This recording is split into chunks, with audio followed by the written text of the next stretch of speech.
আমরা সত্যজিৎ রায়ের সৃষ্টিতে দেখেছি যে যেই লোকটা আরেকটি লোককে দুষ্টু লোক বলে ডাকছে সে যে নিজে খুব ভালো তা নয়। আবার ওই চন্দ্রিলদা বোধহয় একটা ভিডিওতে বলেছিলেন ওই কমেডি ভিলেন্স, এটাও হয়, সেটাও বাচ্চাদের মুভি বা যে মুভি ফর চিলড্রেন সেটাতেও বলা যায়।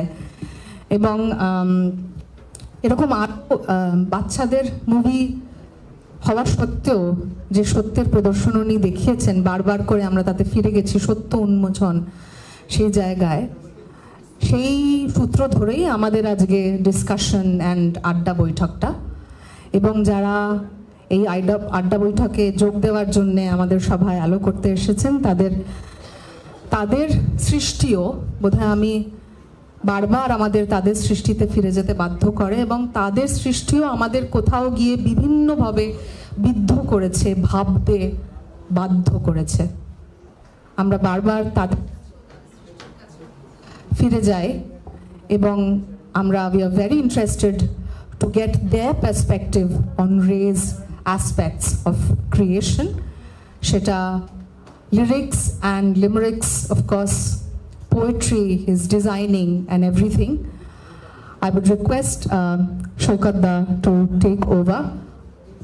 আমি আমাদের গেস্টদেরকে অনুরোধ করব স্টেজে চলে আসতে, so that we can start with প্রথমে প্রভাত প্রতিম poet and writer সুবোধ সরকার। একটা জোরে হাততালি হবে সুবোধদার জন্য।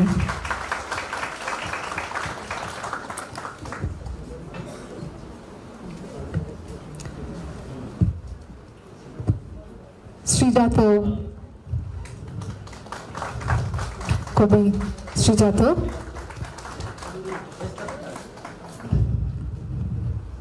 কবি, সাহিত্যিক, লিরিসিস্ট, বহুমুখী প্রতিভা, এরা প্রত্যেকেই বহুমুখী প্রতিভা। উপল সেনগুপ্ত, উপলটা আবার কার্টুনিস্টও বটে, and one of his beautiful creations about Ray had come about and it was quite popular among our students, and owner cartoon characters এর মিম প্রায় আমাদের স্টুডেন্টসরা বানিয়ে সেটা ভাইরাল করে। এবং of course Chandril Bhattacharya,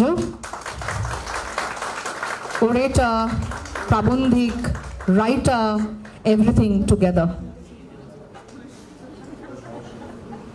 A very interesting panel indeed, and আমি জানি অন্যরকম একটা পার্সপেক্টিভ, অন্যরকম একটা ভাবনা চিন্তা উঠে আসবে এই সভা থেকে। এবং of course moderator of the session is our very on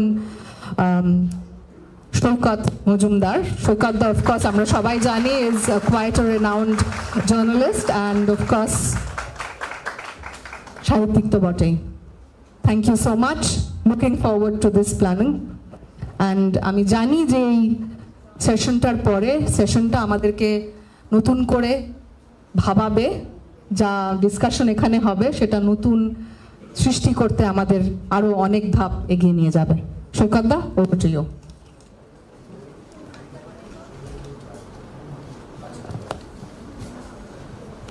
thank you Mahendrila. যারা আমাদের মধ্যে রয়েছেন, আমাদের ডিগনিটারিজ, ঐন্দ্রিলা পরিচয় করিয়ে দিয়েছে এবং তাদের কারোর পরিচয় করানোর দরকার নেই। সবাই স্ব ক্ষেত্রে এক একজন বিখ্যাত মানুষ, তাদের সঙ্গে স্টেজ শেয়ার করতে পারছি, এটা আমার কাছে একটা বিরাট গর্বের ব্যাপার। আমি ফর্মালি সবাইকে অনুষ্ঠানে আমাদের স্বাগত জানাচ্ছি। আমাদের যারা ডিগনিটারিজ সামনে রয়েছেন, মাননীয় ভিসি স্যার, আদার গেস্টস, ডিগনিটারিজ, আমার এস্টিমড কলিগস এবং প্রিয় স্টুডেন্টরা, সত্যজিৎ রায় যার সম্পর্কে আমরা একটু কথা বলার জন্য, একটু কথা শোনার জন্য আজকে এই অনুষ্ঠানে এসেছি।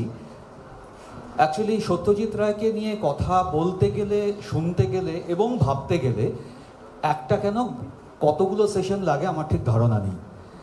আজকে আমাদের এই প্যানেলে যারা রয়েছেন তারা সত্যজিৎ রায়ের মতো একজন মানুষ, যাকে ওই ইংলিশে বলা হয় মাল্টিফেসেটেড পার্সোনালিটি। কোন কোন ক্ষেত্রে তার অবদানের কথা আমরা বলবো আর বলবো না, এটা ভাবতেই সময় চলে যায়। তার কিছু কিছু ব্যাপার নিয়ে কিছু কিছু দিক দর্শন কিছু ভাবনা এ নিয়ে আমরা একটু কথা বলবো, আর যারা আমাদের প্যানেলিস্ট রয়েছেন তাদের কাছ থেকে শুনে ঋদ্ধ হওয়ার চেষ্টা করব। সত্যজিৎ রায়ের সিনেমা, সত্যজিৎ রায়ের গল্প, তার চিত্রশিল্পী হিসেবে পরিচয়, প্রত্যেক কটা বিভিন্ন দিক তার ব্যক্তিত্বের রয়েছে। বিভিন্ন দিকই ছুঁয়ে যাওয়ার চেষ্টা করব আজকের এই আলোচনাতে, যতটা সম্ভব ছুঁয়ে যাওয়া যায়। যেটা বললাম প্রথমেই, যে এই স্বল্প সময়ে তার মতন একজন মানুষের প্রত্যেকটা দিক আলোচনা করা খুব কঠিন, তবু কিছু চেষ্টা। শুরুতেই আমি সুবোধবাবুর সঙ্গে কথা বলি একটু। আমরা একবার যখন বিভিন্ন জায়গায় পড়েছি সত্যজিৎ রায়কে নিয়ে, আরেকজন প্রবাদ প্রতিম চলচ্চিত্রকার আকিরা কুরোসাওয়ার একটা বক্তব্য পড়েছিলাম সত্যজিৎ রায় সম্পর্কে। কুরোসাওয়া বলেছিলেন, not to have seen the films of Satyajit Ray means existing in the world without seeing the sun or the moon. এর থেকে ভালো ব্যাখ্যা আমি পাইনি।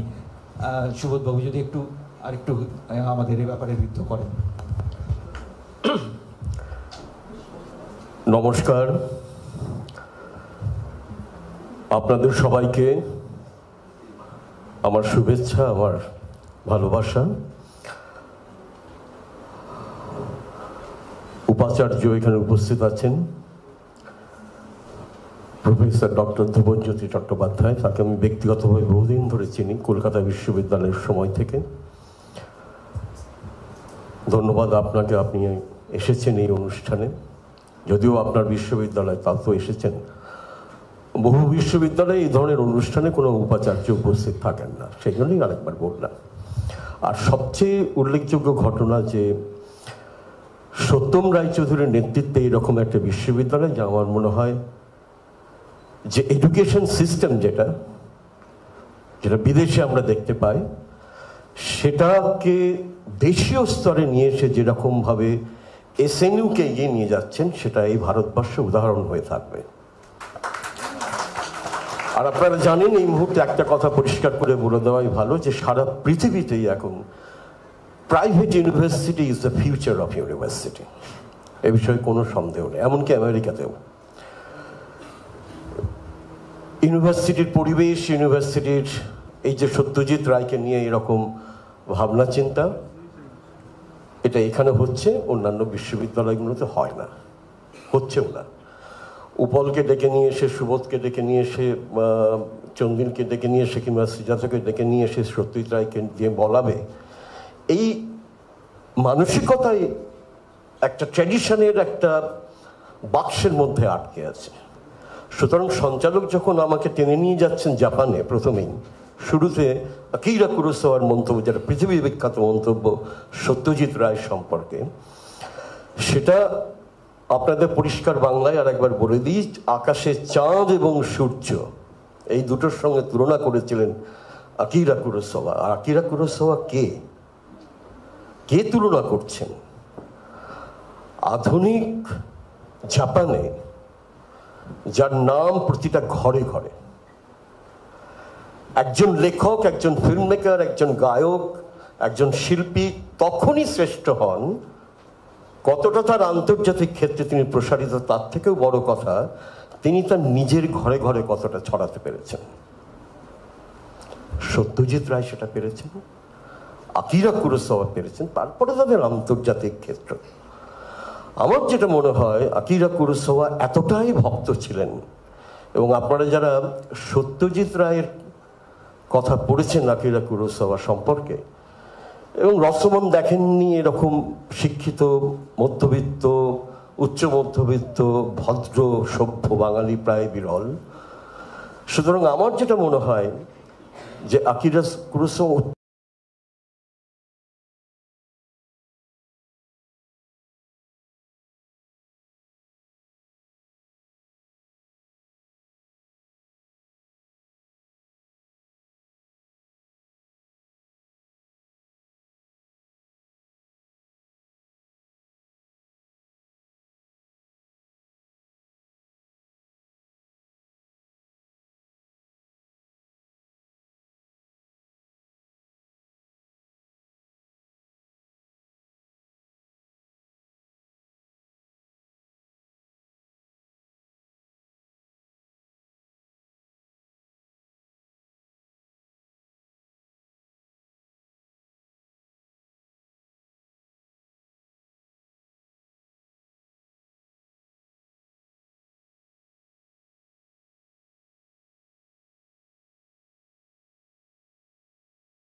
ধরে রাখা যায়। সেই শব্দটি হচ্ছে রেনেসা। এই রেনেসা পার্সোনালিটি বলতে যা বোঝায়, ইউরোপে যা বুঝিয়েছিল, ইটালিতে যা বুঝিয়েছিল এবং সারা পৃথিবীতে যেটা বোঝায়, অর্থাৎ একটা প্রতিভা, যে প্রতিভা শুধুমাত্র একটা নির্দিষ্ট জায়গায় আটকে থাকেনি। তিনি প্রথমেই ফিল্ম বানিয়েছেন, অনেক পরে লেখালেখি করতে এসেছেন, ছবি আঁকা শুরু করেছেন একেবারে বাচ্চা বয়স থেকে। রবীন্দ্রনাথের শান্তিনিকেতনে গিয়ে তিনি ছবি আঁকা শিখেছেন, বিনোদ বিহারীর কাছে শিখেছেন, যাকে নিয়ে তিনি ইনার আয়ের মতো অসামান্য ডকুমেন্টারি করেছেন। এই সত্যজিৎ রায় আসলে তো ছিলেন আবার বিজ্ঞাপন সংস্থার লোক।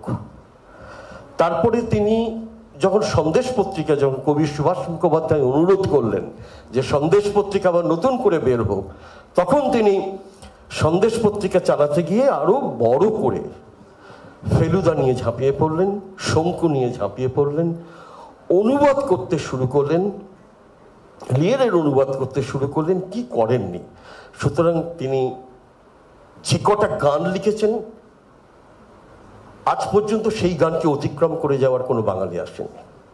যে কটা গান লিখেছেন, যে কটা গানের সুর দিয়েছেন, ওই সুর আর কেউ কল্পনা করতে পারে, এতটাই নিজস্ব। এই কিছুক্ষণ আগে আমরা শুনছিলাম সেই সুরগুলো, এতটাই নিজস্ব। যেখানে হাত দিয়েছেন সেখানে নিজস্বতা প্রমাণ করে গেছেন, এবং সেটা একটা চূড়ান্ত জায়গা। শুধু একটা জায়গায় হাত দেননি, সে ব্যাপারে উনি নিজেই স্বীকার করেছেন একটি ইন্টারভিউতে, আনন্দবাজারে বেরিয়েছিল সেই ইন্টারভিউ।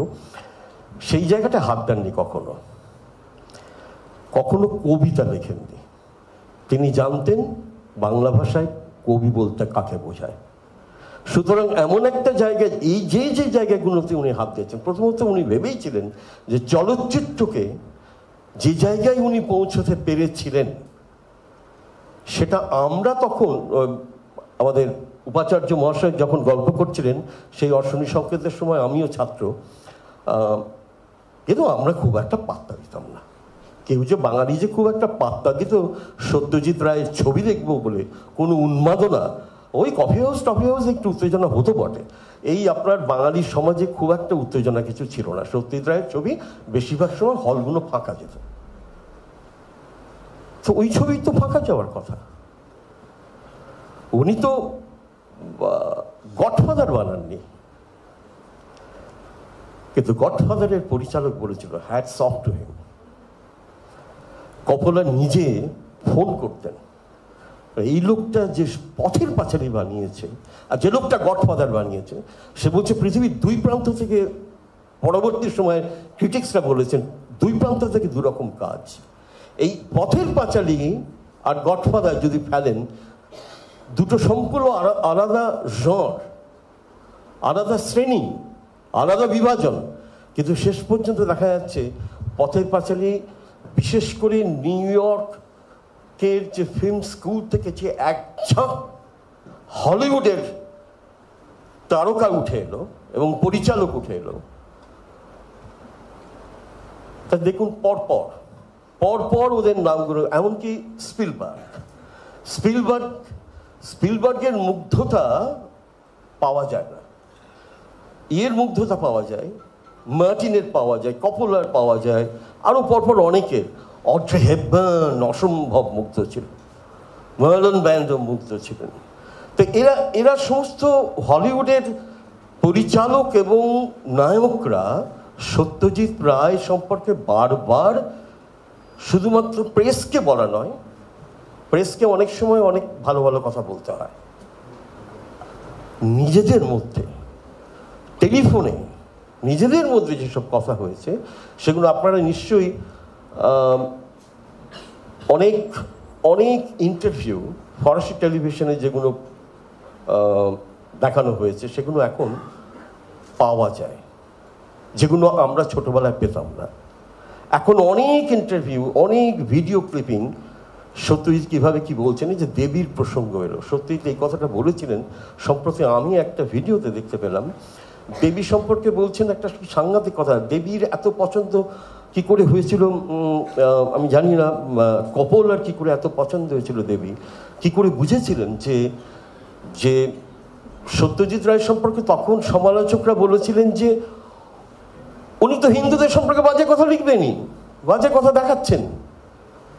দেবীর যে ইনকার্নেশনে যে অবতার, যে দুর্গার যে ব্যাপারটা, শর্মিলা যে চোখ দুটো যে শুরু হচ্ছে, যেটা দিয়ে পোস্টার হয়েছিল, পৃথিবী বিখ্যাত পোস্টার, তো সেই দেখে বলছেন যে ও তো বলবেই। তখনকার তো প্রচুর সমালোচনা, নিশ্চয়ই জানেন চারুলতা নিয়ে কি হয়েছিল, নষ্টনী চারুলতা নিয়ে পাতার পর পাতার পর পাতা লেখা। আমি এখনো মনে করতে পারি ছাত্র জীবনে অন্তত বেশ কয়েকটা লেখা পড়েছিলাম তখন। আশিস নন্দী বলে একজন ছিলেন, সে তো প্রচুর লেখা, এখন তার নাম কেউ আমরা মনে করতে পারি না।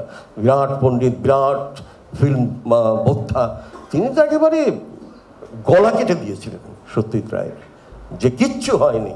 আর সেই চারুলতা পৃথিবীর যারা ফিল্ম স্টাডিজ পড়াশোনা করেন, তা সে যাদবপুর স্কুল অফ ফিল্ম স্টাডিজে হোক, আর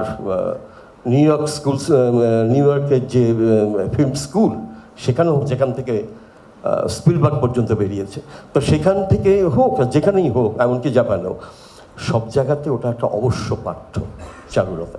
যেরকম মানে অবশ্য পাঠ্য মানে টেক্সট হিসেবে অবশ্য দ্রষ্টব্য আর কি। পথের পাঁচালী যেরকম, তেমনি দেবী, তেমনি অশনি সংকেত এবং অন্যান্য ফিল্মগুলো তো বটেই, আর চারুলতা তো রয়েছে। আমি শুধু একটা কথা বলবো যে বিদেশে কে কি বলল, গডফাদারের নির্মাতা কতটা মুগ্ধ, অড্রে হেপবার্ন পুরস্কার, অস্কার পুরস্কার দিতে এসে কি ভালো ভালো কথা বলেছিলেন। এগুলো চাইতেও অনেক বেশি গুরুত্বপূর্ণ হচ্ছে এই যে আজকে প্যারিসে মানে ফ্রান্সে স্কুলে এবং কলেজে ফেলুদা পড়ানো হয় ফরাসি ভাষায়, এবং ইংরেজিতে পড়ানো হয় না। ইংরেজিতে তারা কখনো পড়বে না। বহু জায়গায় ইংরেজি অনুবাদে পড়ানো হয়, পেঙ্গুইনের যে ইংরেজি অনুবাদ আছে সেটা পড়ানো হয়, কিন্তু ফরাসিটা ফরাসিতেই পড়বে। তো আমাকে একজন ফরাসি কবি প্যারিসে বলেছিলেন, incredible, Satyajit Ray is incredible, মানে সে ফিল্ম বেশি দেখেনি, শুধু ফেলুদা পড়ে। আর আপনারা ভাবুন, ফরাসি দেশের গোয়েন্দা গল্পের কি অসামান্য ইন্টেলেকচুয়াল ট্রেডিশন, ফরাসি দেশের ইন্টেলেকচুয়াল ট্রেডিশন ইংরেজির থেকে ঠিক উল্টো। সেই ট্রেডিশনে দাঁড়িয়ে থেকে ফেলুদা সম্পর্কে মতামত দিচ্ছেন একজন কবি যে ইনক্রেডিবল, মানে আমি পড়েছি ফরাসিতে, ভাবা যায় না এত বড় লেখক। তাহলে দেখুন যে একজন সত্যজিৎ রায় ফেলুদা লিখে কোথায় গেছেন, কিন্তু তার আসল জায়গা, আসল বিস্ময়ের জায়গা, অন্যান্য সব বিষয় মাথায় রেখেও বলবো, আসল বিস্ময় তো তার সেলুলয়েড। সারা পৃথিবীকে তিনি তো এই কাজটা করে দেখাতে পেরেছেন, এবং যার জন্য কি পুরস্কার পেয়েছেন, কি পেয়েছেন সেগুলো বড় কথা না। তিনি ভারতরত্ন হয়েছেন সেটাও বড় কথা নয়। সবচেয়ে বড় কথা, সত্যজিৎ রায় বাঙালির সমাজে একেবারে রক্তে প্রবেশ করেছে। যখন তাকে হলিউডে ছবি বানাতে বলা হয়েছিল, যে আপনারা জানেন যে হলিউডে তার ছবি, তার গল্প থেকে এটাও এক ধরনের কুম্ভিলক বৃত্তি, সে তো বহু আলোচিত। সত্যি তাই নিজেও সে ভিডিওতে দেখা যায়, বলছেন যে তার সেই গল্প থেকে তো ইটি তৈরি হচ্ছিল, ইটি তৈরি হয়েও ছিল, এবং সেই স্ক্রিপ্ট তো পৌঁছেছিল, সেই স্ক্রিপ্ট তো তিনি হলিউডে দিয়েছিলেন। তারপরে সেই স্ক্রিপ্ট আর পাওয়া যায় না, এবং তারপর সেই নিয়ে সারা পৃথিবী তোলপাড় হয়েছে, এবং পরবর্তী সময়ে দেখা যায় যে অসামান্য একটি ছবি, যে সায়েন্স ফিকশন দেখে আমার চোখে জল এসেছিল। একেবারে ব্যক্তিগত জায়গা থেকে বলছি, আমার কোনো সায়েন্স ফিকশন দেখে আজ পর্যন্ত আমার চোখে জল আসেনি। যখন ওই সাইকেলে করে সাইকেলটা উঠতে শুরু করলো ইটিতে, এবং পৃথিবীর শিশুটি বলছে, অপৃথিবীর শিশুটা যখন উঠে যাচ্ছে সাইকেল করে, এই উড়ানটা শুরু হচ্ছে, that Elliot is going back home. Luke, Elliot is going back home. ইটি বাড়ি ফিরে যাচ্ছে। এতদিন পৃথিবীতে কাটানোর পর ইটি বাড়ি ফিরে যাচ্ছে। আমার গায়ে এখনো কাঁটা দেয়। এটা স্পিলবার্গ বানিয়েছিলেন, গল্পটা সত্যজিৎ রায়ের। যেটা সারা পৃথিবীতে সবচেয়ে বেশি বিপণন করেছিল, বাণিজ্য করেছিল, সেটা একটা বাঁশ বাগানের গল্প। সেটা আসলে একটা বাঁশ বাগানের গল্প, যেটা হলিউডে গিয়ে ইটি হয়ে সারা পৃথিবীতে সেই সময় সবচেয়ে বেশি ডলার এনেছিল। এটা আমাদের ভাগ্যে নেই, আমাদের ভাগ্যে ছিল না। একটা কথা বলে শেষ করব, যখন সত্যজিৎ রায়কে আবার বলা হলো যে তুমি করো এখানে, তুমি হলিউডে এসে আমাদের ছবি বানাও, আগে একবার ভেবেছিলেন। অড্রে হেপবার্ন, এটা কিন্তু নোটেড, মানে ইতিহাসের, আমি এমনি বলছি না। অড্রে হেপবার্ন, মার্লন ব্র্যান্ডো এবং আল পাচিনোকে নিয়ে একটি ছবি বানাবেন। আর পরে বলেছিলেন, যখন জিজ্ঞেস করলো, হলিউড যখন বললো যে আপনি এসে বানান আমাদের এখানে, সব কিছু আপনার জন্য রয়েছে। আরে উনি তো ভাঙা ক্যামেরা নিয়ে এই বোরেল গ্রামে গিয়ে পথের পাঁচালী বানিয়েছেন। পয়সা নেই, কড়ি নেই, কিচ্ছু নেই, যেটুকুনি গয়না ছিল সব বিক্রি করে দিয়েছেন। তারপরে ফিল্ম করা বন্ধ করেন, সব গল্প আপনারা জানেন। ফিল্ম করা বন্ধ করে দিয়েছেন, মাঝপথে বন্ধ। তারপরে একজন নিয়ে গিয়ে নাইটাসে নিয়ে গিয়ে বিধান রায়ের কাছে নিয়ে গেলেন। বিধান রায়কে বলা হলো সুকুমার রায়ের ছেলে এসেছে দেখা করতে। সত্যজিৎ রায় তখন কেউ না, সুকুমার রায়ের ছেলে এসেছে আপনার সঙ্গে দেখা করবে। তো বিধানবাবুর কাছে নিয়ে যাওয়া হলো। বিধানবাবু বললেন যে পথের পাঁচালী, তার থেকে আমি টাকা দেবো। আচ্ছা, এটা পিডব্লিউডি থেকে টাকা দিয়ে দেওয়া হয়। পথের পাঁচালী বলছে তো, রাস্তাঘাট সম্পর্কে মনে হয় কিছু একটা ব্যাপার হবে, এটা পিডব্লিউডি থেকে, তাই তো? পিডব্লিউডি ছিল না, রোডস, রাইট। ওই রাস্তাঘাট, পথের পাঁচালী রাস্তাঘাটের ব্যাপার তো। সত্যি যে এত বড় রাস্তা সত্যজিৎ বানাবেন, যে হলিউড পর্যন্ত সেই রাস্তাটা বিস্তৃত হয়ে গিয়েছিল, সেটা সেদিনকে বিধান রায় বুঝতে পারেননি। আর একটা শেষ কথা বলি, একটা খুব ভালো লাগছে। এখন অনেকে বলবেন, অনেক কথা আমি শুনবো, আমি অনেকক্ষণ বলে ফেললাম। শেষ একটা তো ঠাট্টা দিয়ে আমার কথাটা বলতে ইচ্ছা করছে। মারা যাওয়ার ঠিক আগের বছর, 70 তো 69 হয়েছিল, একটি সাক্ষাৎকার বেরোয়। সাক্ষাৎকারটি নিয়েছিলেন বাংলা ভাষার বিখ্যাত লেখক শঙ্কর। তাতে সত্যজিৎ রায়কে শঙ্কর প্রথম প্রশ্ন করেছিলেন যে আপনার হাইট কত?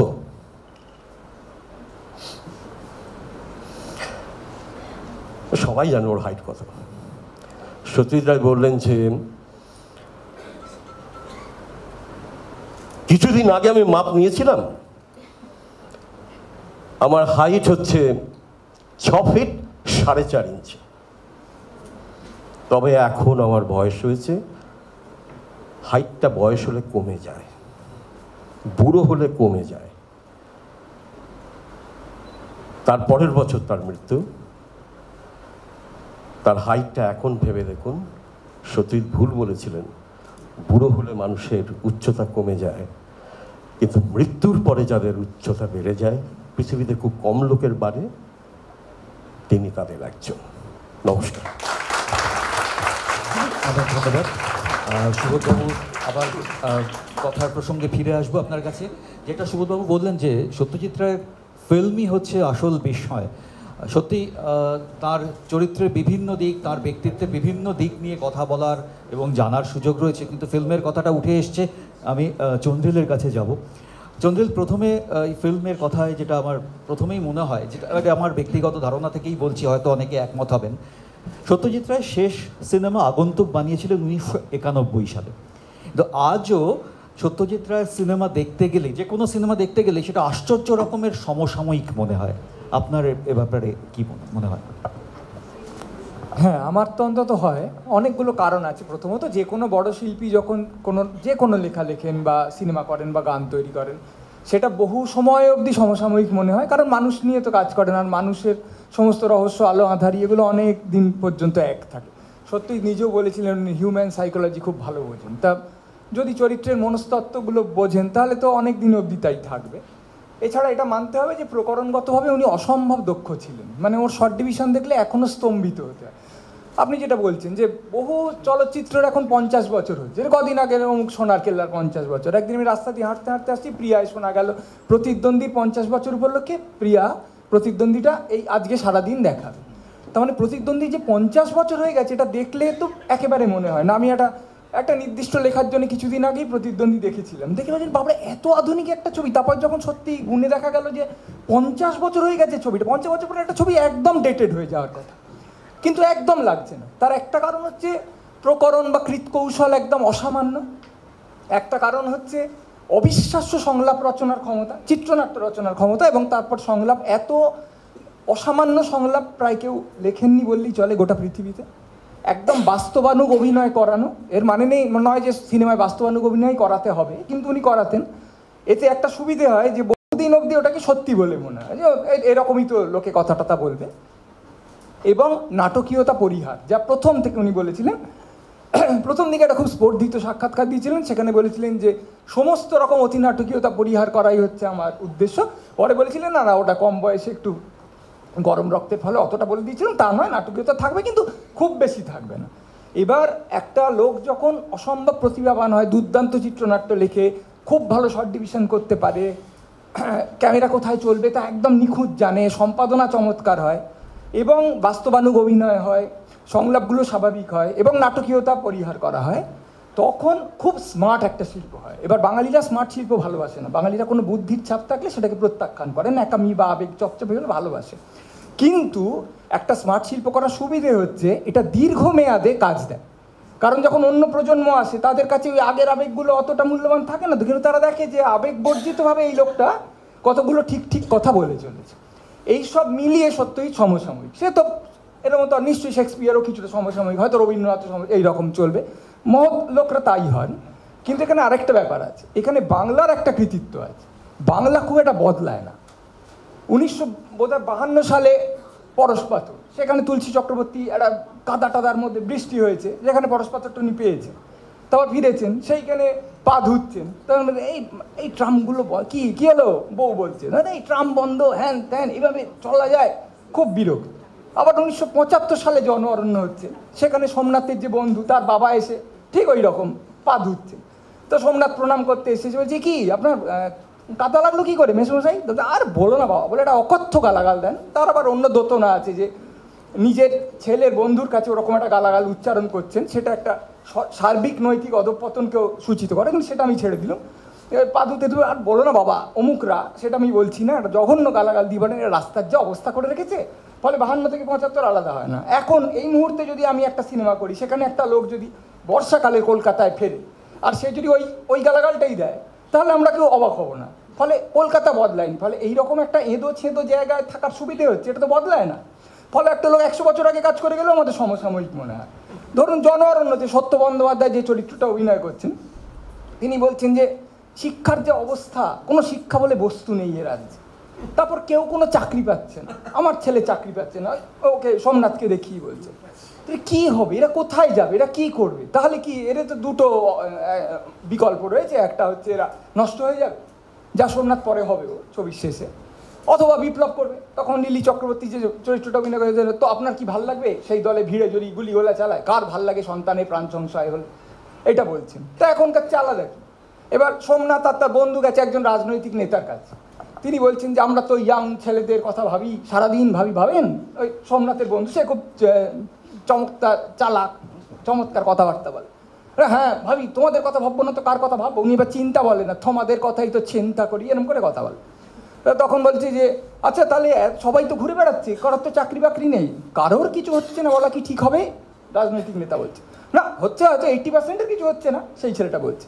তো বলছে হ্যাঁ, কিন্তু তার জন্য কি আমাদের দায়ী করা ঠিক হবে? আমাদের আগে যারা ছিলেন তারা তো সব ভুল কাজ করে গেছেন, তারা তো সব গদিতে বসেছিলেন, সেইটা তোমরা ভাবছো না, শুধু আমাদের দোষ দিচ্ছ। এখনকার রাজনীতিটা প্রিসাইসলি এই কথাটা বলে টিভির। ফলে বাংলা এমন একটা এঁদো জায়গা, এখানে সমসাময়িক থাকা খুব সোজা। 52-তেও যা, 75-এও তা, 2025-এও তা, 2045, 80 সব এক থাকে। এইরকমই রাস্তাঘাট, এরকমই রাজনৈতিক নেতা, এরকমই শিক্ষা ব্যবস্থা। ফলে এক্ষেত্রে সত্যিই তার একটা সুবিধে হয়ে গেছে। ফলে উনি তখন যা করেছিলেন বাংলা তার চেয়ে বদলায়নি। এখন যদি কেউ বলে শিক্ষার যে অবস্থা আর নেতারা যা করছে আর চাকরি বাকরি নেই, কেউ প্রতিবাদ করবে, একই ওরকমই আছে। ফলে এই দুটো মিলিয়ে একজনের অসামান্য প্রতিভা আর বাংলার অসামান্য অবনমনের একটা অদ্ভুত ধ্রুবতা, এই দুটো মিলিয়ে উনি সমসাময়িক থেকে গেছেন বলে আমার মনে হয়। অনেক ধন্যবাদ চৌধুরী। মানে এর থেকে ভালো বিশ্লেষক বোধহয় হয় না, সত্যিই তাই। মানে এই যে স্থবিরতা, সেই স্থবিরতা আমাদের ফর্চুনেটলি ছেড়ে যাচ্ছে না। যাই হোক, এই প্রসঙ্গে আবার ফিরবো। আরেকটু যেহেতু বললাম যে প্রথমেই শুরুতেই বললাম যে সত্যজিৎ রায়ের এতগুলো দিক, সব দিক একটু একটু করেও যদি আমরা ছুঁয়ে যাই তাও বহু কিছু বলা বাকি থেকে যায়। তো একটু যাই শ্রীজাতর কাছে। শ্রীজাত, লেখক সত্যজিৎ রায়, লেখক সত্যজিৎ রায় বলতেই সুবোধবাবু একটু আগেই ফেলুদার প্রসঙ্গ এর মধ্যেই বলেছেন। লেখক সত্যজিৎ রায় বললেই ফেলুদার কথা মনে পড়ে, লেখক সত্যজিৎ রায় বললেই প্রফেসর শঙ্কুর কথা মনে পড়ে। কিন্তু এর পাশাপাশিও সত্যজিৎ রায়ের আরও যে লেখক সত্তা, গদ্য লেখা, লিমেরিক, তোরায় বাঁধা ঘোড়ার ডিমের মতন একটা কালেকশন, এইগুলোর ব্যাপারে যদি একটু আলোকপাত করেন। ধন্যবাদ। আমি এই বিশ্ববিদ্যালয়কেও ধন্যবাদ জানাই এমন একটা উদ্যোগ নেওয়ার জন্য। কিন্তু যেটা চন্দ্রিল বললেন, একটা জিনিস বদলে গেছে, সেটা হচ্ছে আগে আমার মতো লোকজন সত্যজিৎ রায় নিয়ে বলার জন্য ডাক পেত না, এখন সেটাও পায়। মানে ওর সময় অন্তত সত্যিকারের যোগ্য লোকজন সত্যজিৎ নিয়ে বলতেন। তো আমিও এখন মঞ্চে উঠে সত্যজিৎ নিয়ে বলছি, মানে বাংলার অবস্থা আরও খারাপ হয়েছে, এইটা উনি দেখে যাননি। তো কিন্তু কি করা যাবে। তো আমি একটা কথা বলি যে আমরা যখন সত্যজিৎ রায়কে পড়ছিলাম, তখন যে সত্যজিৎ রায় গোটা ব্যাপারটা কি সেটা জেনে পড়ছিলাম তা নয়। মানে তার বিশ্বজোড়া খ্যাতি একটা অন্য শিল্প মাধ্যম নিয়ে আছে, বা তিনি আরও নানান কাজকর্মে কতখানি দড়, এত না জেনে ওই একটা দুটো বই বেরোতো, সেগুলো উপহার পেতাম, হয় জন্মদিনে নয় বাবা বা মা কিনে আনতেন, সেটা পড়তে পেতাম। এবং তখন আমার মতো অন্তত ছোট ছেলে মেয়েদের কাছে সত্যজিৎ রায়ের প্রধান পরিচয় ছিল লেখক হিসেবেই। কারণ সত্যজিৎ রায় অন্য যে মাধ্যমে বিশ্ববিখ্যাত, সেই মাধ্যম পর্যন্ত আমাদের যাতায়াত ছিল না। তো আমার যেটা সবসময় মনে হয়েছে যে আমি ফেলুদা শঙ্কুকে একেবারেই বাদ দেবো না, সেটার কথা পরে আসছি। আমার খুব ভালো লাগে ওর সামান্যই লিখেছেন ব্যক্তিগত স্মৃতিচারণ, এত এত নিবিড়তা আছে তার মধ্যে, এত সপ্রতিভতা আছে যে এখনও ওই যখন ছোট ছিলাম বইটা পড়লে ওই সময়টা চোখের সামনে একদম জলজল করে ওঠে। কিন্তু আমি তার লেখা বিষয়ে দুটো কথা বলতে চাইবো, এবং সেটা ফেলুদা এবং শঙ্কু থেকেই বলবো। তারপর একটু গান বাজনা হবে নিশ্চয়ই, বা আরও কথাবার্তা হবে। সেটা হচ্ছে যে শব্দটা আবারও আমি ধার নিয়েই বলছি, চন্দ্রিল ব্যবহার করলেন, যেটা আমার রবীন্দ্রনাথের বিষয়েও খুব মনে হয়, যে অসম্ভব স্মার্ট। কিন্তু সাধারণ বাঙালি স্মার্টকে একটা গালাগাল হিসেবে দেখে, মানে ওই পাশের বাড়ির ছেলেটা খুব স্মার্ট হয়েছে, যেন সেটা একটা অপরাধ। কিন্তু আসলে শিল্পে যে স্মার্টনেস একটা গুণ, সেটা যে একটা মাইল ফলক, স্মার্টনেসকে ছুঁতে পারা, সেটা আমরা রবীন্দ্রনাথের গানে যেমন পাই। রবীন্দ্রনাথের গানের মতো সপ্রতিভ বা স্মার্ট বাংলা আধুনিক গান আর তৈরি হয়েছে বলে আমি অন্তত মনে করি না।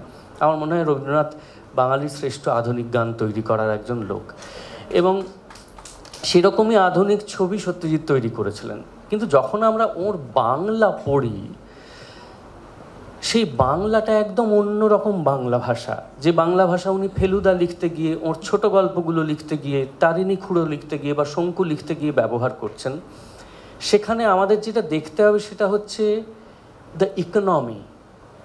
কি কম শব্দ ব্যবহার করছেন বর্ণনায় বা সংলাপে, ঠিক যতটুকু দরকার তার চেয়ে একটু বেশি নয়। কোথাও কিছু প্রিচ করছেন না, কখনো মনে হচ্ছে না উনি একজন মনীষী কলম ধরেছেন, বাচ্চাদের শিখিয়ে যাবেন কিছু একটা, কিন্তু তার মধ্যে থেকে আপনি ঠিক শিখবেন।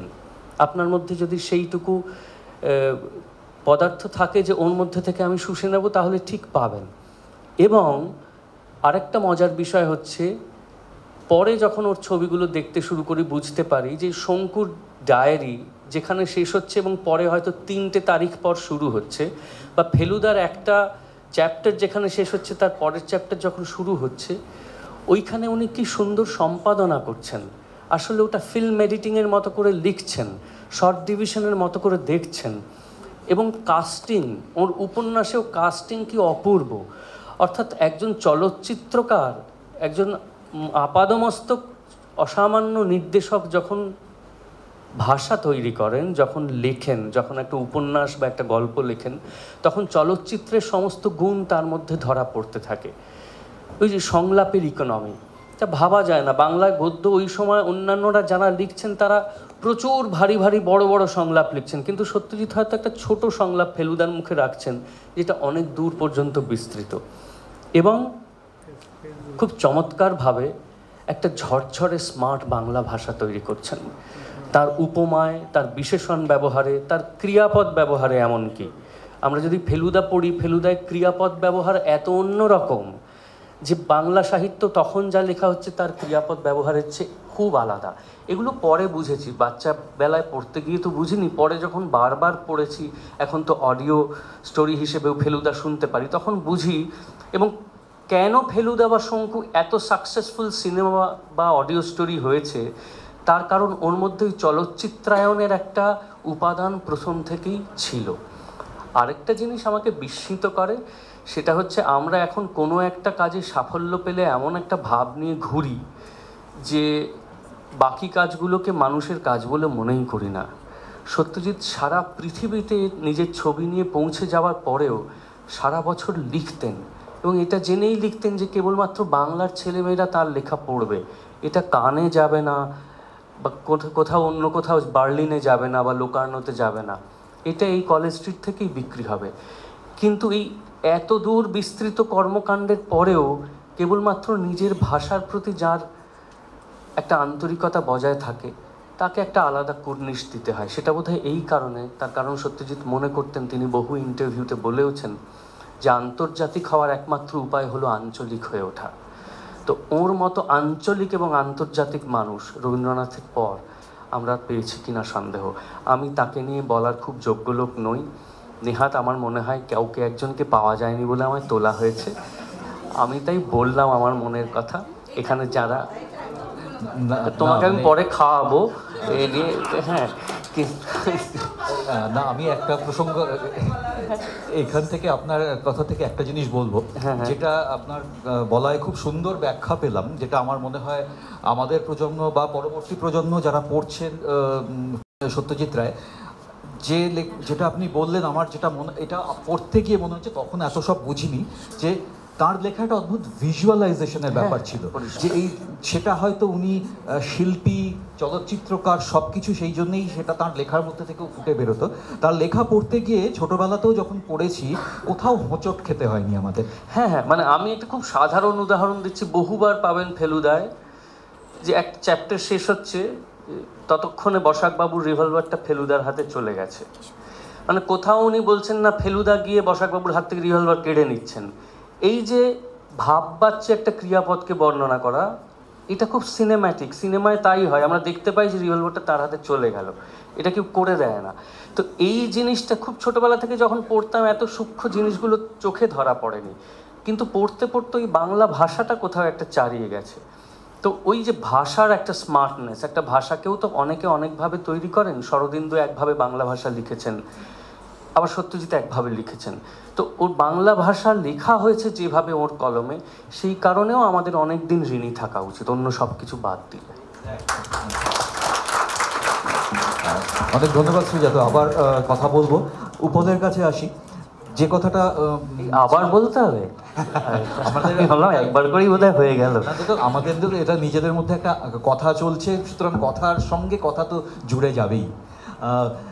যে কথাটা এক্ষুনি শ্রীজাত লেখার প্রসঙ্গে বললেন, ভিজুয়ালাইজেশন, সত্যজিৎ রায়ের শিল্পী সত্তা নিয়ে আমরা আমাদের ফাইন আর্টসের ছেলেমেয়েরা পিছনে সুন্দর স্কেচ করছেন।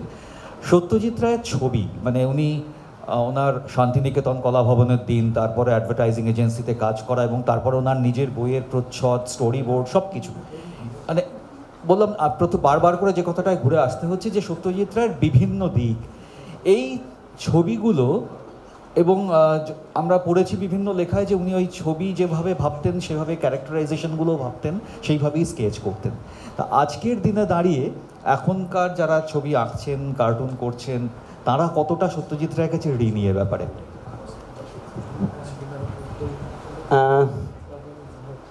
ইনফ্যাক্ট এইটা নিয়ে যখন আপনি আমাকে ফোন করলেন যে আমাকে কিছু বলতে হবে সত্যজিৎ রায় নিয়ে, তো তার আগে আমি সত্যি কথা বলতে কি যে খুব সত্যজিৎ রায়ের ছবি আঁকা পোস্টার ডিজাইন এমনি বইয়ে যেরকম দেখেছি খুব ক্রিটিক্যালি খুব অ্যানালাইজ করিনি।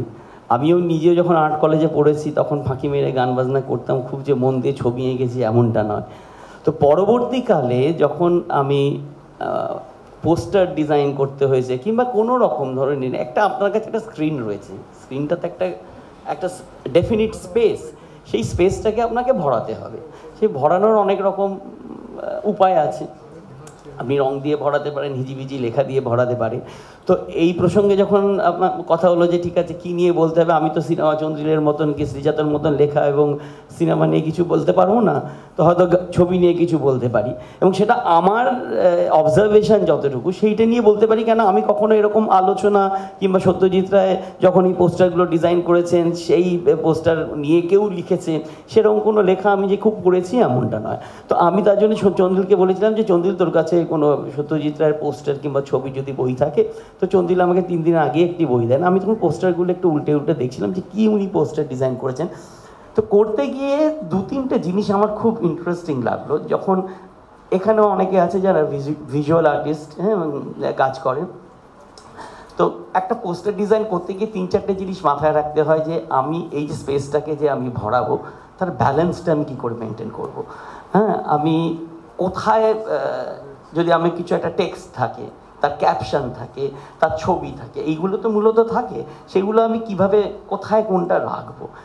তো পোস্টারে আমরা যেরকম দেখি যে গার্ড স্পেস বলে একটা যে কথা থাকে, যে আমি যদি একটা কলম লিখি, 2টো কলমের মাঝখানে তার স্পেস কীরকম থাকবে, সেটা যদি রাইট লাইন হয় কি লেফট লাইন হয়। আমি যদি এই দিকে একটা টেক্সট লিখি, সেটা হয়তো পোস্টারের ডান দিকে, আর নিচের দিকে হয়তো বাঁ দিকে আরেকটা টেক্সট লেখা আছে, তাহলে আমার একটু মাথায় রাখতে হবে যে ভালো ডিজাইনের ক্ষেত্রে যে ডান দিকের যে স্পেসটা এবং বাঁ দিকের স্পেসটা একই রাখলে পোস্টারটার ব্যালেন্সটা কোথাও ঘেঁটে যায়। এবার এরকম হয় যে বাঁ দিকে যদি স্পেসটা যদি খুব বড় লেখা হয়, ডান দিকে যদি খুব ছোট লেখা হয়, তাহলে ডান দিকের স্পেসটাকে আমি একটু অন্যভাবে ভাবতে পারি এই দুটোকে ওজনটাকে ব্যালেন্স করার জন্যে।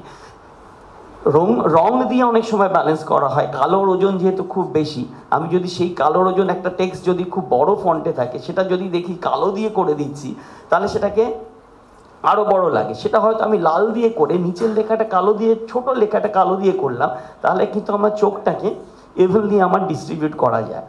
আবার অনেক ক্ষেত্রে দেখা যায় যে আমি হয়তো ওই লেখাটাকেই আমি পড়াতে চাই, যে নিচের লেখাগুলো আমার কাছে অত ইম্পর্টেন্ট, সেটা না পড়লেও চলে, পড়লে ভালো, তাহলে আমাকে ওই লেখাটাকে অনেক বড় করে অনেক কালারের চয়েসটা এমন করতে হবে যেন মিলে না যায়, খুব হাই কন্ট্রাস্ট কালার ইউজ করতে হবে। তো এই ছোট ছোট জিনিসগুলো দেখতে খুব ইন্টারেস্টিং লাগলো, যে এই যে এক একটা ডিজাইনের, গুড ডিজাইনের পিছনে যে রুলগুলো থাকে সেগুলো কিন্তু সত্যজিৎ বাবু প্রায় সবকটাই ফলো করতেন। এই যে একটা ডিজাইন ফর এক্সাম্পল দেখবেন যে একটা এই যে সীমাবদ্ধ, আরেকটা ডিজাইন কথা যেটা বলতে হয় সত্যজিৎ রায়ের ক্ষেত্রে, যে মেন যে টেক্সটটা, তার একটা তো ফন্ট আমাকে বানাতে হয়। এখন আমাদের কাছে যেমনি অজস্র ফন্ট আমরা পাই, যা খুশি, হ্যাঁ, কম্পিউটারে টাইপ করলে আমার 150, 200, 300, 1000 ফন্ট পেলি। সেই সময় দাঁড়িয়ে অত ফন্ট ছিল না, এই পুরো কাজটা কিন্তু বসে বসে হাতে করতে হতো। তো ফলে এই যে মাপটা দেখুন, এই সত্যজিৎ রায়ের ছবি আর নিচে যে শর্মিলা ঠাকুর, বরুণ চন্দ্র, তার যে চৌধুরী স্পেসটা, সত্যজিৎ রায়ের ছবি স্পেসটা মোটামুটি একইভাবে উনি রেখেছেন। এই ছবিটার ক্ষেত্রে আমরা দেখতে পারি পুরো ছবিটাকে আমি 3 ভাগে ভাগ করেছি। মূল যে টেক্সটটা সীমাবদ্ধ, সেটা আমি সেন্ট্রাল অ্যালাইন করেছি, কিন্তু সত্যজিৎ রায়ের ছবি আর শর্মিলা ঠাকুর সেগুলো কিন্তু আমি 3rd কলামের সাথে সেন্ট্রালি অ্যালাইন করেছি। এই যে জোমেট্রিক কিছু নিয়ম কানুন, সেগুলো কিন্তু সত্যজিৎ রায়ের পোস্টারে কোথাও কোনো ভুল হয়নি। হ্যাঁ, তার নিজের নিয়মে তিনি ভেঙেছেন। এবং এক একটা ক্ষেত্রে, যেমনি আমি যদি অন্য একটা পোস্টার দেখেন, এখানে আমি বলতে পারি যে সীমাবদ্ধতে, আমি জানি না সিনেমাটা কেউ দেখেছেন কিনা, সিনেমাটা একটু আগের পোস্টারটা আগে বাজাই, হ্যাঁ, সেখানে বরুণ চন্দ্রর চরিত্রটা সবাই জানেন। হ্যাঁ, তিনি একটি মাল্টিন্যাশনাল কোম্পানিতে উনি কাজ করেন। তিনি একটা জায়গায়, মানে তার প্রথম দিকের যে তার চরিত্রটা, তিনি খুবই, মানে কি বলবো, তিনি একটা শ্রেণী থেকে উঠে আসা মানুষ, তার কাছে ভালো সঠিক মন্দ তার যে ডেফিনেশনটা, সেটা কিন্তু অনেকটা শর্মিলা ঠাকুরের সাথে অ্যালাইন। যার জন্য ওনার সাথে একটা খুব সুন্দর বন্ধুত্ব হয়। এবং কর্পোরেট দুনিয়ার তার কিন্তু গুড অ্যান্ড ব্যাডের স্ট্রাকচারটা আলাদা রকমের, সেখানে অনেক কিছু কাজ করতে হয় যেটা হয়তো অনেকের ক্ষেত্রে সেটা অসুবিধার কারণ হচ্ছে, কিন্তু তা সত্ত্বেও তাদের সেটা করতে হয় কোম্পানির কথা ভেবে, কোম্পানির লাভের কথা ভেবে। তো এইবার একটা সময় আসে সেই জায়গাটা কিন্তু বরুণচন্দ্র একটা ডিলেমার মধ্যে পড়ে যে তার কাছে ভুল ঠিকটা একটু গুলিয়ে যায়। তো সেই জায়গায় দাঁড়িয়ে দেখবেন এমনভাবে পোস্টারটা ডিজাইন করেছেন যে কর্পোরেটের যে দুনিয়া তাদের যে গুড অ্যান্ড ব্যাডের যে প্যারামিটারগুলো সেটা কিন্তু সব কটা মিলিয়ে একদিকে রয়েছে। শর্মিলা ঠাকুরের তার যে চিন্তাধারা তার তিনি একদিকে রয়েছেন এবং মাঝখানে পড়ে গেছে বন্দি হয়ে। দেখুন যার জন্য কালো, আমার মনে হচ্ছে, আমি জানি না, এটা আমার ইন্টারপ্রিটেশন, যে উনি কালো দাগে দিয়ে মোটা মোটা দাগ দিয়ে যেন দুটোর মধ্যে উনি আটকা পড়ে গেছে। তো এরকম ছোট ছোট আমি যদি যে কোনো পোস্টার দেখি, সেই পোস্টারের মধ্যে না ওনার আমার যেটা খুব ইন্টারেস্টিং লাগে যে সত্যজিতের পোস্টারের মধ্যে না অনেক সিম্বলিজম ইউজ করা হয়েছে। সে ফন্টের ক্ষেত্রে হতে পারে, সেটা তার ডিস্ট্রিবিউশন অফ ক্যারেক্টার্স ছবি তার ক্ষেত্রে হতে পারে। আমি বলছি যে এর পরের পোস্টারটা দেখি।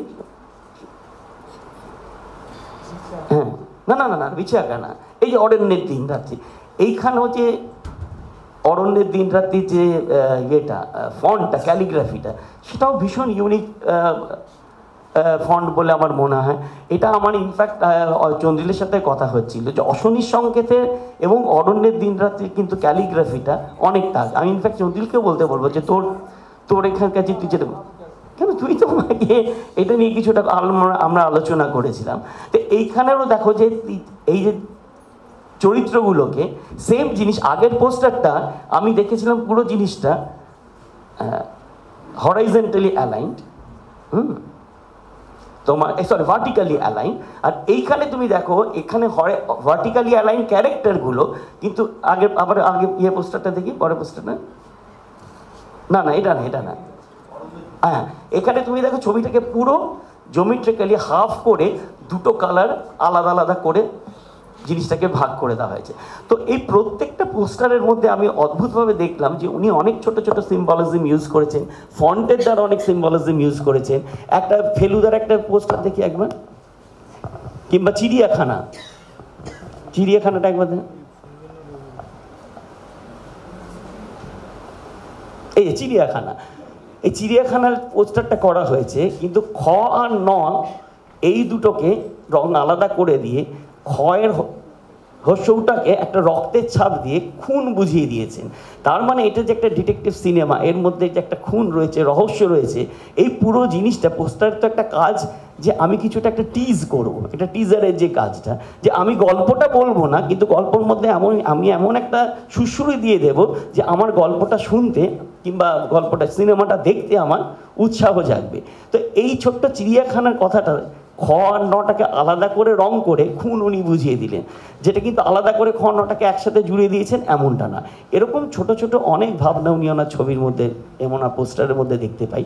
তো সেটা দেখে মনে হয়েছে আমার যে ওভারঅল আমি যা গল্প শুনেছি সত্যজিৎ রায় খুব গম্ভীর মানুষ ছিলেন, হ্যাঁ বেশি কথা বলতেন না, আড্ডা দিতেন না, এরকম না, কিন্তু আমার মনে হয় যে ওনার মধ্যে একটা অদ্ভুত দুষ্টুমি ছিল। এই দুষ্টুমিগুলো না থাকলে এই জিনিসগুলো করা যায় না। আর আরেকটা খুব ইন্টারেস্টিং জিনিস ওনার গানের ক্ষেত্রেও মনে হয় এবং ওনার ছবির ক্ষেত্রেও মনে হয় যে কোনো শিল্পে দুরকম ধরনের শিল্প, একটা খুব ফ্রি ফ্লোয়িং শিল্প হয়, আরেকটা হয় খুব মেথডিক্যাল শিল্প। ওনারটা দেখে আমার মনে হয় যে অ্যাপারেন্টলি দেখলে মনে হয় খুব ফ্রি ফ্লোয়িং একটা শিল্প, কিন্তু খুবই মেথডিক্যাল। উনি আমার গানগুলোতেও দেখে মনে হয়েছে, ধরো অনেক গানে রয়েছে যেখানে বাঘা হয়তো ফুট কাটছে, হঠাৎ করে যেন মনে হয় যেন ওরা ইচ্ছে হলো টুক করে ফুটকাটে কেটে দিল, কিন্তু ওই যে ফুটকাটাগুলো এমন অদ্ভুত তালে উনি ফেলেছেন যেটার মধ্যে কিন্তু একটা মস্তানি আছে। সেই মস্তানিটা কিন্তু আমি খুব মেথডিক্যাল না হলে আমি দেখাতে পারবো না। তো এইটা আমার কাছে খুব ইন্টারেস্টিং মনে হয় সত্যজিৎ রায়ের ক্ষেত্রে, যেটা আমরা যারা ডিজাইনার কিংবা পরবর্তীকালে যারা গান বাজনা করছি শিখছি, এইগুলো কিন্তু ওনার কাছ থেকে আমরা শিখতে পারি। গানের প্রসঙ্গ যখন এলেই তখন একটু গান শুনতে হবে। ইনফ্যাক্ট সঞ্চারী বলেছিল যে কি গান দিয়ে তুমি শুরু করবে, তা আমি ভেবেছিলাম যে নর্মালি যেটা হয় আর কি, যে হয়তো মহারাজা তোমারে সেলাম কিংবা, তো কিন্তু তারপরে ইয়ে বলতো যে না না সবসময় চাই যে SNU সিস্টার নিবেদিতা ইউনিভার্সিটি একটু ব্যতিক্রমী হতো, হ্যাঁ যে একটু আলাদাভাবে শুরু করবো। বললো না তুমি এক কাজ করো, তুমি না বিলম্ব নয় দিয়ে শুরু করো। তো সেটা বোধহয় সঞ্চারীর মাথায় ছিল যে বাঙালি যেমনি বলছিল যে 20 বছর আগেও যেরকম ছিল, চন্দ্রিল বলছিল এখনও সেরকম, 50 বছর বাদেও সেরকম থাকবে। তা আমরা আমাদের বাঙালিদের বৈশিষ্ট্য একটা যে কোনো কাজ আমরা সময় মতন করতে পারি না। তো সেই জন্যই এই গানটা চুজ করা হয়েছিল এবং আমার মনে হয় সঞ্চারী মাথায় এটা ছিল বোধহয় যে আমাদের এই প্রোগ্রামটা শুরু হতে দেরি হবে, তো সেটা দিয়ে বরং শুরু করে। আমার একটা জিনিসই খালি বারবার মনে হচ্ছে, আমি একটু পারমিশন চেয়ে নিয়েছি, যে আমার মনে হচ্ছে যে আমরা এসপ্ল্যানেডে বসে কথা বলছি আর আপনারা শুনছেন গড়িয়াহাটে বসে। তো এখানে সামনে জায়গা আছে, স্টুডেন্টরা কি সামনে চলে আসতে পারে, মাটিতে বসতে পারে, কোনো অসুবিধে আছে? নয়তো গান বাজনাগুলো ইন্টারঅ্যাক্টিভ হবে না। আর দূর থেকে ওদের স্টুডেন্টদের জন্য করা তাদের মুখই দেখতে পাচ্ছি না আমি।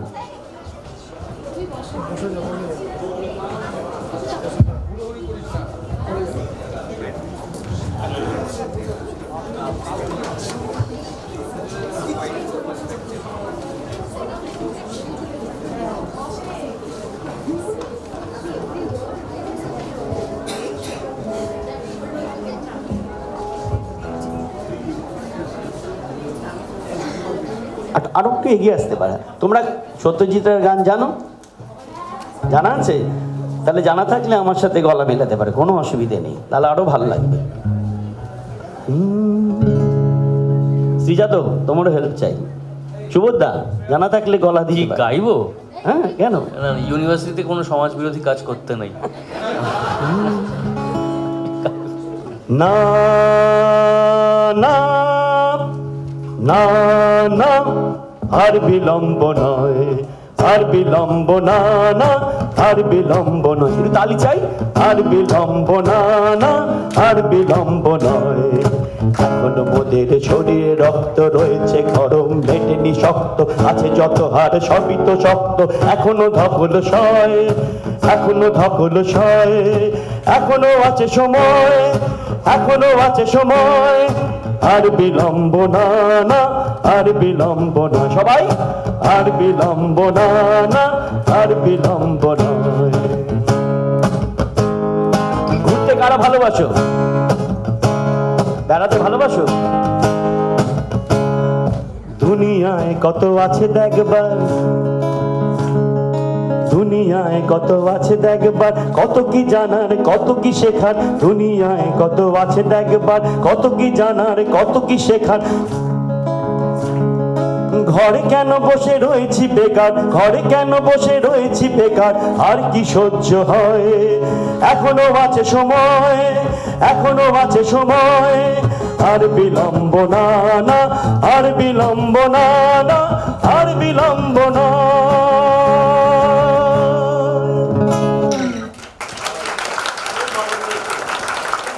ঠিক আছে, থ্যাংক ইউ। এই গানগুলো গাইতে গিয়ে খুবই বিপদে পড়েছি, তার কারণ হচ্ছে এই গানগুলো যখন শুনেছি বহুদিন আগে, সেই সিনেমা দেখেছি, গুনগুন গুনগুন করে সুরগুলো ভাসতে ভাসতে এতদিন বাদে এসে দেখছি সুরগুলো সব পাল্টে গেছে নিজের মতন করে। এরকমই হয়, দেখবে রবীন্দ্রসঙ্গীত তুমি যদি, অনেকের ক্ষেত্রে হয় যে গুনগুন করে যদি শুনে শুনে গানটা তোলো, 50 বছর বাদে কি 20 বছর বাদে এসে দেখবে তোমার গানটা একদম সম্পূর্ণ অন্যরকম সুরে গাইছো। তারপরে যখন আমি চন্দ্রিলের কথা শুনে ভিডিওগুলো দেখতে গিয়ে দেখছি যে বহু ক্ষেত্রে আমি নিজের সুর দিয়ে, নিজের সুরে সত্যজিৎ রায়ের গানগুলো গাইছি। তাই তোমরা একটু হেল্প করলে আমার সুবিধে হবে, আমি আবার ট্র্যাকে ফিরে আসতে পারবো। আরেকটা গান, আরেকটা শুন, আরেকটা গান, আরেকটা শুন। একটা শুনলে হবে না। বলো কি শুনতে চাইছো? যেটা তুমি শোনাতে চাইছো। এবং একটা শোনাতে চাইছি, সেটা তোমাদের পার্টিসিপেশন দরকার। এই যে তোমরা কাছে চলে এসছো, প্লিজ ফোনগুলো পরে, এটা ছবি সবাই তুলছে, তোমরা গানে পার্টিসিপেট করো। ফোন তো হবে সব। চল আচ্ছা,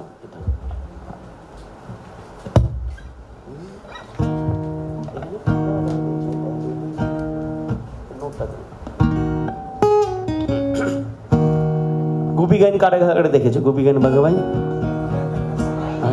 ফেভারিট ক্যারেক্টার কি? আমার কিন্তু হাল্লা রাজা নয়, একদম নয়। একটু তালি চাই।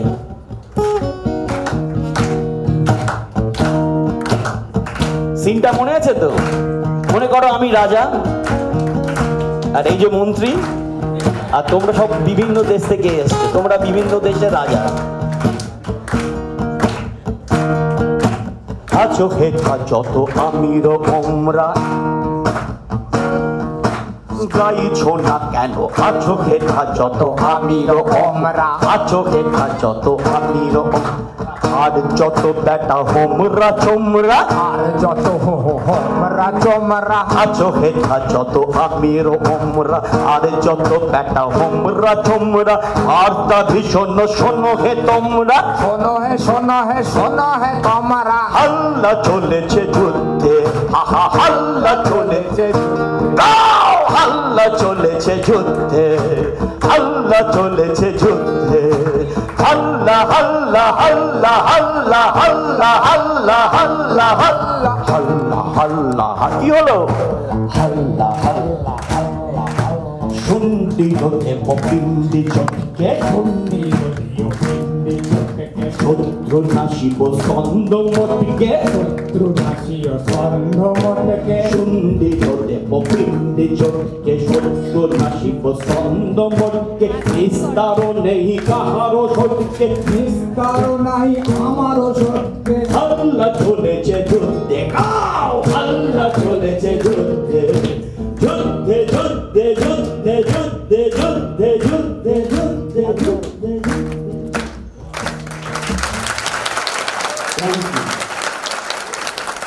এই গানে এত নাটক আছে, এত নাটক আছে, মানে অপূর্ব, মানে এইটা শরীর দিয়ে না গাইলে এই গান গাওয়া যায় না, সাংঘাতিক। আর এই মেজর মাইনারের খেলা, নর্মালি একটা গান আমাদের বাংলা হয় কি, যে কোনো আমরা গান করি আইদার মাইনার স্কেলের ওপর নয় মেজর স্কেলের ওপর। সত্যজিৎ রায়ের গানগুলোর মধ্যে মেজর মাইনার দুটোই মিলেমিশে থাকে, ওই জন্য কর্ড ফিগার আউট করতে খুব মুশকিল হয় মাঝে মাঝে, যেটা মেজর বাজাবো না মাইনার বাজাবো। চন্দ্রিল, একটু এই প্রসঙ্গে আপনাকে একটু জিজ্ঞাসা করি। গানের কথা উপল বললেন, আমরা গান শুনলাম। সত্যজিৎ রায়ের ছবিতে মানে বিভিন্ন এলিমেন্ট এতভাবে মানে রয়েছে, কোনটাকে আলাদা করে কোনোটা আলাদা করার উপায় নেই। গান যেমন হীরকরাজ এসে বা গোপী গাইন বাঘা বাইনে বিরাটভাবে একটা ভূমিকা নিয়েছে, আবার অনেক ছবিতে গানের কোনো ভূমিকাই নেই, কোনো গানই রাখেননি। আর সত্যজিৎ রায় এই বিভিন্ন রকমের এলিমেন্ট যে ইউজ করেছেন, এটার আপনি যদি একটু দু চারটে কথা শুনি। এ তো বলার কিছু নেই, এটা খুব আশ্চর্য ব্যাপার যেটা আপনি বলেছেন। আজকে সকলেই বলছেন যে উনি অনেক কিছু পারতেন। আবার এটাও ঠিক যে খুব বড় যারা পরিচালক হন পৃথিবীর, যাদের মায়েস্ত্রো বলা হয়, সাধারণত তাদের ছবি করার একটা নির্দিষ্ট ধরন থাকে। মানে আপনি ইংমার বার্গম্যানের যে বিখ্যাত ছবি, সেগুলোর একটা নির্দিষ্ট ধরন আছে, আমার বার্গম্যানেস্ক বলবো, আবার উডি অ্যালেনের ধরন আছে, আবার ফেলিনির ধরন আছে, এইভাবে চলে জিনিসটা। কিন্তু সত্যজিৎ একজন বিশ্ববরেণ্য পরিচালক, যিনি এত রকম ছবি করেছেন। আপনি যদি আন্দ্রেই তারকভস্কিকে বলেন একটা ছোটদের ছবি করুন, সে বলবে বেরিয়ে যাও এই ঘর থেকে, হতে পারে না, কারণ তার একটা ধরন আছে। ফেলিনা এর কেউ, ইনফ্যাক্ট কোনো বিশ্ববরেণ্য পরিচালক সাধারণত একটা ছোটদের ছবি বলে এটা করবো এরকম করেনি। যদিও সুবোধদা এটা বলছিলেন ইটি একটা ছোটদের ছবি ধরা যেতে পারে, কিন্তু স্পিলবার্গকে তো ঠিক ওই মায়েস্ত্র যে লেভেলের আমরা বলি সেখানে ধরা হয় না, কমার্শিয়াল হ্যানত্যান ধরা। যাদের আমরা বলি যে সত্যিকারের বিরাট শিল্পী, মানুষের কথা বলেছেন, তারা সাধারণত একটা ধরনের ছবি করেন। আমি হীরক রাজার দেশেও করবো, আমি পথের পাঁচালিও করবো, এই রকমভাবে সাধারণত লোকে ছবি করেন না, কিন্তু সত্যজিৎ করতেন এবং অসংকোচে করতেন। সোনার কেল্লা যখন করছেন উনি তুঙ্গে, সেখানে আমি একটা ডিটেকটিভ ছবি করবো কেন? আমি তখন মানুষের কথা বলবো, আমি মানুষের অন্ধকারের কথা বলবো, সম্পর্কের জটিলতার কথা বলবো, উনি সেটা কেয়ার করতেন না। এটা খুব অদ্ভুত একটা ব্যাপার। এবং সেখানেও যে সফল হতেন সেটা তো আরও আশ্চর্য ব্যাপার, যে সোনার কেল্লার মধ্যে যে আনন্দ আছে তা পৃথিবীর কোন ছবির মধ্যে আছে, সেটাও করছেন এবং পরপর ছবি করছেন। মানে হয়তো এক্ষুনি করলেন গুপি গাইন, তারপরেই হয়তো করলেন প্রতিদ্বন্দ্বী। মানে এ কি রে, যে লোকটা আগের বছর করেছে এটা পরের বছর এটা করছে, কিন্তু দুটোই আবার সমান। একটা অসম্ভব আলোময় ছবি, একটা অসম্ভব অন্ধকারময় ছবি পরপর করছেন, এটা অবিশ্বাস্য। এবং আপনি যেটা বললেন যে ছবির যে চলন, সেই চলনের সঙ্গে তখন মনে হচ্ছে না এ লোকটা এটাই পারে। চিরকাল আমরা জানি কি সত্যজিতের ছবি যে এতখানি নন্দিত হয়েছে, তার একটা বড় কারণ হচ্ছে তার ছবি দেখতে খুব সুন্দর। মানে উনি যেরকম কম্পোজিশন করতেন সেরকম কেউ পারতো না, অসম্ভব একটা করতেন। সুব্রত মিত্র বয়স তখন কত, 20-21, উনি যখন বলেছিলেন না আমি শুধু স্টিল ক্যামেরা করেছি, আমি কি করে, আয় না হয়ে যাবে, কোনো ব্যাপার না, ওই একই ব্যাপার, ও কিছু না। আমি ওগুলো উনি সেই আমরা জানি যে পথের পাঁচালী স্টোরি বোর্ড উনি এঁকে মতন দিতেন। এবার যখন সত্যজিতের বিরাট সমালোচনা হতো, এটা সুবোধদা বলছিলেন যে কিছু হল ফাঁকা টাকা যেটা শুরু তো তা না, অসম্ভব নিন্দে হয়েছে একটা সময়। সেই নিন্দের তো অনেকগুলো স্তর ছিল। যে নিন্দেটা হতো মূল, সেটা হচ্ছে উনি মানুষের কথা বলেন না, উনি খুব ভালো একজন গল্প বলিয়ে উনি ভীষণ ভালোভাবে ছবিটা করতে পারেন, কিন্তু আজকের কথা কোথায় বলছেন, আজকের মানুষের দুঃখের কথা কোথায় বলছেন। পথের পাঁচালী কি হলো তো হলো, তাতে আমার কি। এবার এই যে নিন্দে যারা করতেন তারা বলতেন আমরা যে সত্যজিৎকে ভালো ভাবি তার একটা বড় কারণ হচ্ছে এত সুন্দর কম্পোজিশন, নিখুঁত এডিটিং, অর্থাৎ প্রকরণটা এত নিখুঁত যে আমরা তাতে ভুলে যাই। তখন আমাদের মাথায় আসে না এ লোকটা আসলে আমাদের কথা বলছে না, আসলে আমাদের কথা অন্য পরিচালক বলছে, এ খুব বড় পরিচালক, নিপুণ পরিচালক, কিন্তু মানব দরদি নয়, তাই আমরা একে প্রত্যাখ্যান করবো। এটা একটা বাম অতিবাম একটা সমালোচনার ধারা ছিল। বলুন কি বলুন, বলুন, কোনো অসুবিধা নেই, আপনি বলুন। আচ্ছা, এবার এইরকম কথা ছিল। তাহলে দেখা যাচ্ছে যে একটা লোক কম্পোজিশন নিখুঁত করে, তার শত্রুরাও সে কথা বলছে।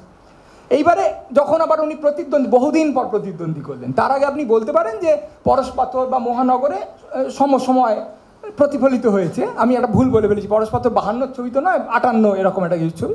তো এই একটু হয়েছে, কারণ পরশপাথরের গোড়াতেই একটা ডালহাউসি দেখানো হয়, একটা ভয়েস ওভারে বলা হয় এই হচ্ছে ডালহাউসি, সমস্ত কেরানিরা ত্রস্ত, তারা পালাচ্ছে, তারা ছুটছে। কিন্তু সব মিলিয়ে বলা যেতে পারে সমকালের প্রতি তার যে প্রচণ্ড ক্রোধ, এটা এলো প্রতিদ্বন্দ্বিতে। এবার প্রতিদ্বন্দ্বিতে উনি যে প্রকরণটা ব্যবহার করলেন সেটা আশ্চর্য। এই যে লোকটা যার কম্পোজিশনে কোনো ভুল হয় না, যার ফোরগ্রাউন্ডে একটা জিনিস থাকে, যার ওইখানে একটা ডিটেল থাকে, কোনো দিন কোনো ভুল হয় না, সেইখানে সে লোকটা হ্যান্ডেল একটা ক্যামেরা নিয়ে বেরিয়ে পড়লো। ঋতিমান হাঁটছেন, উনি নিজেই ক্যামেরাটা অপারেট করতেন, উনি তো পেছন পেছন হাঁটতেন। কোথাও কোথাও পাউরুটির ভ্যানে ক্যামেরাম্যানকে বসিয়ে ঋতিমানকে বলা যে তুমি ওখান দিয়ে যাবে, ওই ভ্যানটা চলবে, কারণ এমনিতে তো ভিড় জমে যাবে যদি ক্যামেরা লোকে দেখে, আর তখনকার ক্যামেরা এত ছোট ছিল না।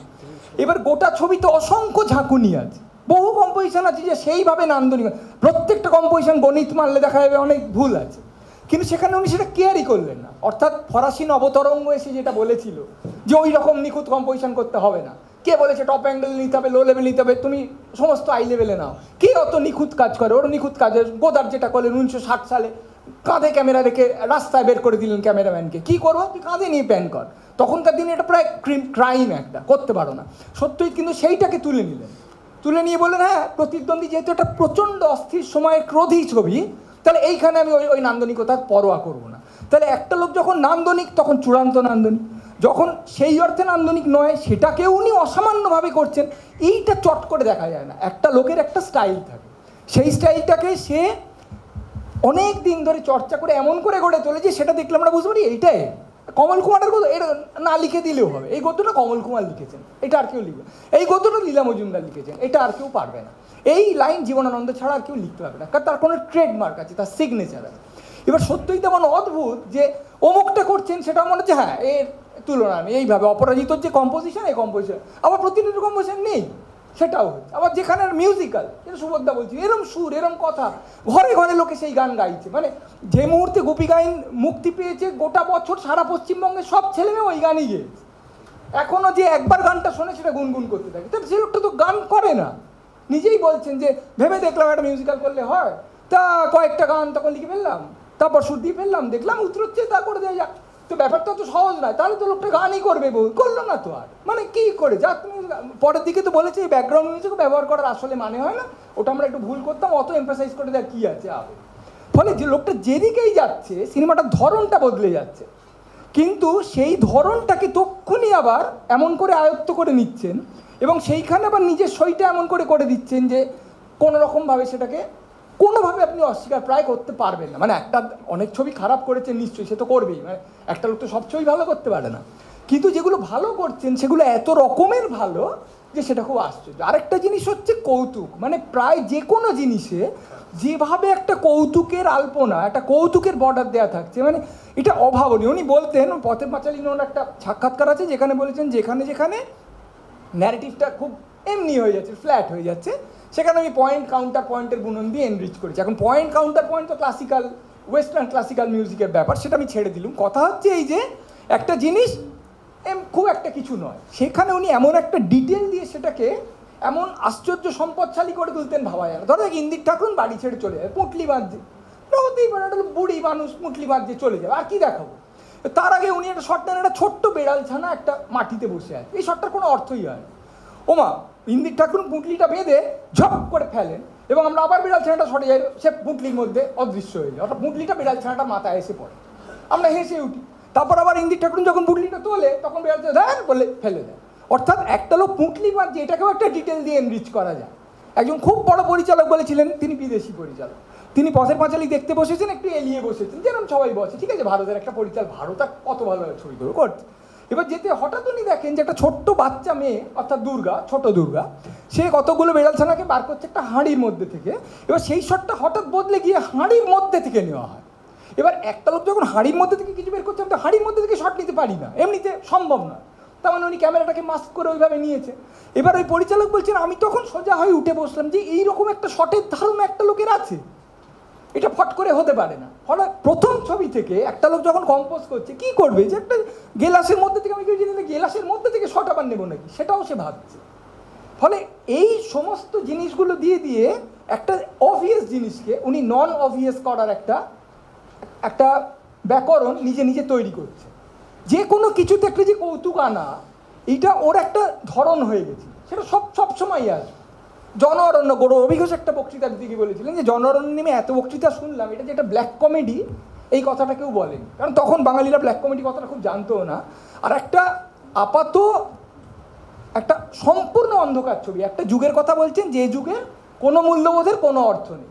সত্য বন্দ্যোপাধ্যায় একমাত্র চরিত্র যে মূল্যবোধ নিয়ে সারাক্ষণ চেঁচিয়ে যাচ্ছেন, শেষ দৃশ্যে তাকে একটা জাপরি কাটা গ্রিল বারান্দার সেইখানে বন্দি করে দেওয়া হয়। মানে যেরকম উপল বলছিল যে সীমাবদ্ধ যেরকম দুটো শিখ যেন একটা গারদে বন্দি হয়ে গেছেন বরুণচন্দ্র, ঠিক সেইভাবে কাজটা হয়ে গেল। বাবা সোমনাথ এসে বলে, বাবা খুশি, অমুককে কি খেতে দাও নাকি এটা বলে উঠে যাচ্ছেন, কিন্তু সেইখানে ওকে বন্দি করে দেওয়া হয় ওই জাপরি কাটার। অর্থাৎ যে মূল্যবোধ নিয়ে এত লড়ছিল, তার ছেলে আজকে দালালি করে বন্ধুর বোনকে, যাকে আমি বলতে পারি তার নিজের বোন প্রায়, সেই বোনকে একজনের হাতে তুলে দিয়ে কাজটা আদায় করে এলো। বলার পর যে মূল্যবোধের এতখানি একটা ভাবুক ছিল মূল্যবোধ নিয়ে, তাকে বন্দি করে দেওয়া হয়। সেই জন অরণ্য গোটাটা কিন্তু কমেডির ছাদে বাঁধা, গোটা। সেই কলার খোসে আচার খেয়ে পড়ে যাওয়া, তুমি নিজের কলা খেয়ে দেখেছো কখনো? উৎপল দত্ত প্রথম ডায়ালগ, তারপর সোমনাথের সঙ্গে আলাপ। সোমনাথ বলে যে আমি তো চাকরি খুঁজছি, হ্যান ত্যান। তখন বলে যে ওর মূলধন কত, চানাচুর বিক্রি করছে, ওর মূলধন 5 রুপিস, তাহলে তুমি ব্যবসা করতে পারো না? তখন ব্যবসা, আপনি আমার চানাচুর বিক্রি করতে বলছেন? তার উত্তর উৎপল বলে, সে তো বটে, তুমি ব্রাহ্মণ সন্তান, তুমি রাস্তা দাঁড়িয়ে ভিক্ষে করতে পারো, তুমি সওদা করবে কি করে? এই যে সারাক্ষণ তার শ্লেষ, ব্যঙ্গ, কৌতুক দিয়ে পুরো জিনিসটাকে মুড়ে যাওয়া, আলপিন টু এলিফ্যান্ট, এই যে অসামান্য সমস্ত। জন অরণ্যে যখন ওরা বসে আছে, সেইখানে মোহনবাগান খেলা হচ্ছে, তো কেরানির হাঁটাই দেখ আলাদা, এটা কেরানি, ওটা কেরানি নাম্বার 2, হাঁটা দেখলেই বুঝবি কেরানি কখনো ভালো হাঁটেন, এরকম করে হাঁটার কোল কুঁচু মতো। এবার একজন যাচ্ছে, এ কিন্তু গ্র্যাজুয়েট, তাই জিজ্ঞেস কর, ও দাদা আপনি পাস না অনার্স? মোহনবাগান। এই যে সংলাপ, এই অবিশ্বাস্য সংলাপ কে লিখবে? যে একজন বলছে, হ্যাঁ বাবা, আমার বাবা তোমাকে মারবে, কাজল বলছে, তো বলছে হ্যাঁ বাবা মারবে, 5 বছরে যার টিকিট দেখা নেই, বলছে বাবা বুঝি টিকিট থাকে। অর্থাৎ এখানে দুটো জিনিস আছে, একটা হচ্ছে ও জানে যে বাবাকেও জানেই না, এটাও ফুটে উঠছে, আবার বাবার বুঝি টিকিট থেকে এরকম অসামান্য সংলাপ কেউ লিখতে পারে না। বাঘা নিজের পরিচয় দিতে গিয়ে বলছে, ওর তোমার নাম কি? তখন বলছে বয়ে কাঠি ঘয়ে কাঠি ঢলে চাঁটি। এবার বয়ে কাঠি ঘয়ে কাঠি, এই যে আকার কে বলছে, এই যে অবিশ্বাস্য সংলাপ পৃথিবীতে কে লিখবে? মানে কেউ পারবে না, একটা লোকই লিখবে। এবং যে কোনো একটা পরিস্থিতিকে একটা কৌতুক দিয়ে যে নিয়ে যাওয়া যায়। সোনার কেল্লা যে এরকম ভিলেন তৈরি করা যায় যে খুন করার কয়েক সেকেন্ডের মধ্যে একটা হাসির কথা বলবে এবং আমরা খুনেও শিহরিত হবো, হাসির কথাটা তো হেসে উঠবে। এইগুলো অভাবনীয়। মানে একটা লোক সাধারণত এরকম যে মানব দরদি, যে মানুষের যে কোনো সূক্ষ্ম একটা তন্তুও বিশ্লেষণ করতে পারে, তার মধ্যে এতটা কৌতুক থাকে না, বা থাকলেও সে সাধারণত কৌতুকটাকে ওখানে দেওয়ার কথা ভাবে না। না কৌতুক দিলে জিনিসটা একটু হালকা হয়ে যাবে, কিন্তু সত্য ইচ্ছেটা ভাবতেন।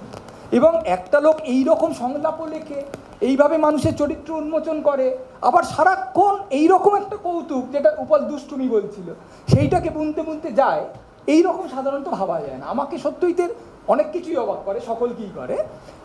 এরকম ক্যামেরা করতো কী করে, এরকম শর্ট ডিভিশন করতো কী করে, এডিটিংয়ের এরকম একটা ছন্দ কী করে বার করেছিল। কিন্তু যেটা সবচেয়ে আশ্চর্য আমার লাগে, সেটা হচ্ছে এই কৌতুক, যেটা ওকে কখনো ছেড়ে যেত না। এবং ইন্টারেস্টিং যে অন্যর গল্পেও যখন সিনেমা করছেন, মহাপুরুষের যে ফার্স্ট সিনটা, ওই একটা সিনেই কিন্তু মহাপুরুষের যে চরিত্রটা, ওই সূর্যকে তোলার যে সিনটা, মানে সেখানেই বুঝি দ্বিতীয় দৃশ্য, কিন্তু হ্যাঁ মানে ওই আর ওকে রোজ সূর্যকে ডেকে দিতে হয়, এবং সেইটা বলছে। এবং পরেও যখন বলছে, মানে ওম তো আমাদের কাছে একটা চমৎকার পবিত্র জিনিস, সেখানেও ওই যখন বিরিঞ্চি বাবা বলছেন, তো ওম নিপোটেন্ট, omniscient, omnivorous, এইভাবে যে একটা লোক ওম দিয়ে শুরু কতগুলো ইংরেজি শব্দ বেঁচেছে, আর ওকে বলে যে তুই বলবি, আর তখন মানে ওইটা অসামান্য অভিনয় করেছেন চাঁদ প্রকাশ, কিন্তু সেটা বড় কথা না যে সবাই জানে যে একজন ধর্মীয় লোক ওম বলবে অনেকবার, কিন্তু তার সঙ্গে কতগুলো ইংরেজি শব্দকে জুড়ে দিচ্ছে, ফট করে আমরা খেয়ালও করি না। যে যিশু সম্পর্কে বলছে, যিশু সম্পর্কে আহা বেচারা মরে গেল, তা লোকে বলে ক্রুসিফিকশন, আমি বলি ক্রুসিফ্যাক্ট।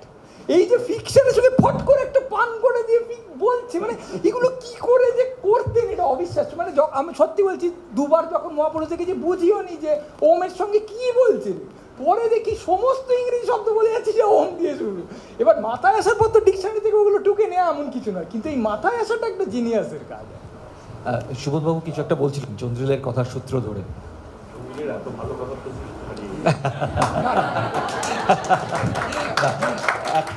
আমি মনে করিয়ে দিতে পারি। এই প্রশ্ন না, আমি একটা কথা বলি, সেটা হচ্ছে যেটা চন্দ্রিল খুব মানে স্পর্শ করে বেরিয়ে গেছেন, কারণ চন্দ্রিলের মধ্যেও একটা অসামান্য কৌতুকবোধ আছে, তো যেটা আমাদের অনেকেরই আমরা প্রয়োগ করতে পারি না, কিন্তু উপভোগ করি। তো চন্দ্রিলের কথা থেকে আমি একটা জায়গায় আপনাদেরকে বলি, সেটা হচ্ছে ওই রবীন্দ্রনাথকে একটা সময় কম করে 40 বছর, 34 বছর ধরে তো বটেই, 40-45 বছর ধরে একটা শব্দ রবীন্দ্রনাথের বিরুদ্ধে, এমনকি দেয়ালের পোস্টারেও, দেয়াল লিখনেও আমি দেখেছি ছোটবেলায় লেখা হতো যে রবীন্দ্রনাথ বুর্জোয়া। এই শব্দটাই না এখন উঠে গেছে বাঙালির পরিভাষা থেকে। এই শব্দটা তোমরা খুব একটা মনে হয় শোনো না এখন। আমরা যখন তোমাদের বয়সী ছাত্ররা, আমরা প্রতি মুহূর্তে শব্দটা বুঝি ছাই না বুঝি, বুর্জোয়া কথাটা বলে খুব আনন্দ পেতাম। উনি হচ্ছেন বুর্জোয়া, মানে উপল বড় লোকের জায়গায় গিয়ে গান করে, ইয়ে করে, বড় বড় কথা বলে, এই সব করে। চন্দ্রিল এত সুন্দর সুন্দর কথা বলছে, ওরা কি জানে? ওরা কি মানবিক? ওরা কি মানব দরদি? যে কথাটা চন্দ্রিল ব্যাখ্যা করলেন, রবীন্দ্রনাথকে বুর্জোয়া শুনতে হয়েছে এত বছর ধরে। রবীন্দ্রনাথকে জানে না বলে, রবীন্দ্রনাথকে পড়েনি বলে। যে মানুষ একটা গ্রামে, লণ্ঠন জ্বালানো গ্রামে গিয়ে একটা পৃথিবী তৈরি করলেন, আর পাশের গ্রামটা যাতে একটা আদর্শ গ্রাম হতে পারে, শ্রীনিকেতন, তাকে তৈরি করলেন, যেখানে মেয়েরা ওই ছোট নদী থেকে কুচো মাছ গামছায় ছেঁকে ধরে আনতো, সেই কথা লিখছেন রবীন্দ্রনাথ। তাকে বুর্জোয়া বলা হয়েছে। সত্যজিৎকেও একই সমস্যা, দুজন শ্রেষ্ঠ বাঙালির বিরুদ্ধে প্রায় একই সমালোচনা বাঙালি পণ্ডিতরা করেছেন। বাঙালি সোশিও পলিটিক্যাল স্পেসে যেখানে তাকে বিদ্ধ করা হয়েছে, এই দুটোর একটা অদ্ভুত মিল। এবং এখানে যে তিনজন বাঙালির নাম আমরা শুনে, তিনজন প্রধান বাঙালির নাম আমরা পোডিয়াম থেকে প্রথমেই শুনেছি, বিবেকানন্দকেও কিন্তু একই সহ্য করতে হয়েছে। কি অপমান, কি ভয়ঙ্কর অপমানের সামনে তাকে দাঁড়াতে হয়েছে।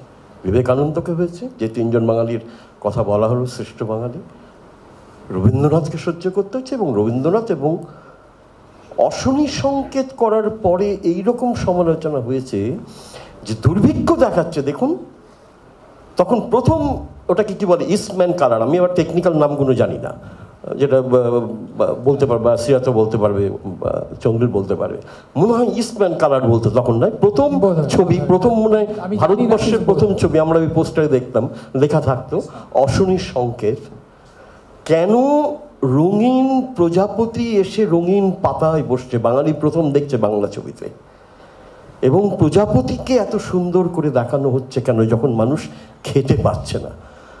ভাবুন, এমন একটা দুর্ভিক্ষের ছবি, যে দুর্ভিক্ষটা কি সাংঘাতিক, তার ব্যাকগ্রাউন্ড আপনারা সকলে জানেন। এইরকম ভয়ঙ্কর দুর্ভিক্ষ, সেই দুর্ভিক্ষর ব্যাকগ্রাউন্ডে কেন রং ব্যবহার করা হলো? তো প্রজাপতির রং কি সাদা হয় নাকি? আমি তো ইস্টম্যান কালারে প্রজাপতিকে সাদা দেখাতে পারি না। হয় কিনা আমি জানি না, সাদা প্রজাপতি আছে কিনা আমি জানি না, রঙিন প্রজাপতি দেখে অভ্যস্ত। সাদা প্রজাপতি আমার মনে হয় বুর্জোয়া। ওটাই ভূষণ। তো এই এই এই এই সাদা প্রজাপতি যারা বলেছিল, যেটা তুমি বলছো, এই সাদা প্রজাপতির লোক কিন্তু এখনো বসে আছে। এরকম ভেবে নেবেন না যে ওটা রবীন্দ্রনাথের সময় ছিল, এখন আর নেই। ওটা সত্যজিৎ রায়ের সময় ছিল, যে মানবতাবাদী নন, বা দায়বদ্ধতা, আর একটা শব্দ, দায়বদ্ধতা নেই। আপনি যে সাহিত্য রচনা করেন, আপনি যে ফিল্ম তৈরি করেন, আপনি যে গান তৈরি করেন, তার মধ্যে কোনো দায়বদ্ধতা নেই। দায়বদ্ধতা মানে কি? লাল সূর্য দিয়ে শেষ করতে হবে নাকি? সমস্ত কাহিনী, সমস্ত গান, সমস্ত কবিতা, সমস্ত কিছু শেষ হবে লাল সূর্যের জয়গান দিয়ে? এইরকম একটা ধারণা বাঙালি সমাজে ভয়ঙ্করভাবে গ্রাস করেছিল। সেইটা থেকে এখন কিন্তু কিছু পরিবর্তন হয়নি, যেমন ও বলছে, ও মজা করে বলছে, ও জানে পরিবর্তনগুলো কি হয়নি। এই একটা পরিবর্তন কিন্তু লক্ষ্য করা যায়। এখন আর এটা ওই রকমভাবে শুনতে হয় না। আর একটা এই প্রসঙ্গে একটা ছোট্ট কথা, ওই চন্দ্রিল যে এই এই এই এত বড় একটা জিনিয়াস, তাকে কিভাবে মাপবো? আমার শুধু একটা গল্প মনে পড়ছে। এই জিনিয়াস না হলে এটা হয় না। এটা কারোর সাধারণ কেন, অসাধারণ কোনো মানুষের পক্ষেও সম্ভব নয়। তারাশঙ্করের কাছে সত্যজিৎ রায় এলেন। সত্যজিৎ রায় খুব চিন্তিত মুখে এসেছেন, খুব চিন্তিত, একটা দুশ্চিন্তা নিয়ে এসেছেন তারাশঙ্করের কাছে। বসেছেন, চাটা খাচ্ছেন। তখন তারাশঙ্করবাবু জিজ্ঞেস করলেন, কত দূর?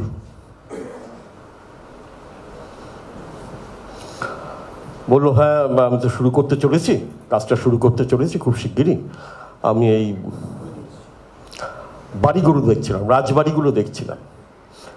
বাংলায় যতগুলো রাজবাড়ি আছে সব রাজবাড়ি, মানে জলসাগরের প্রসঙ্গে রাজবাড়িগুলো সব দেখে বেড়াচ্ছিলাম। অনেক দেখলাম, বর্ধমান দেখলাম, এখানে দেখলাম, সেখানে দেখলাম বহু।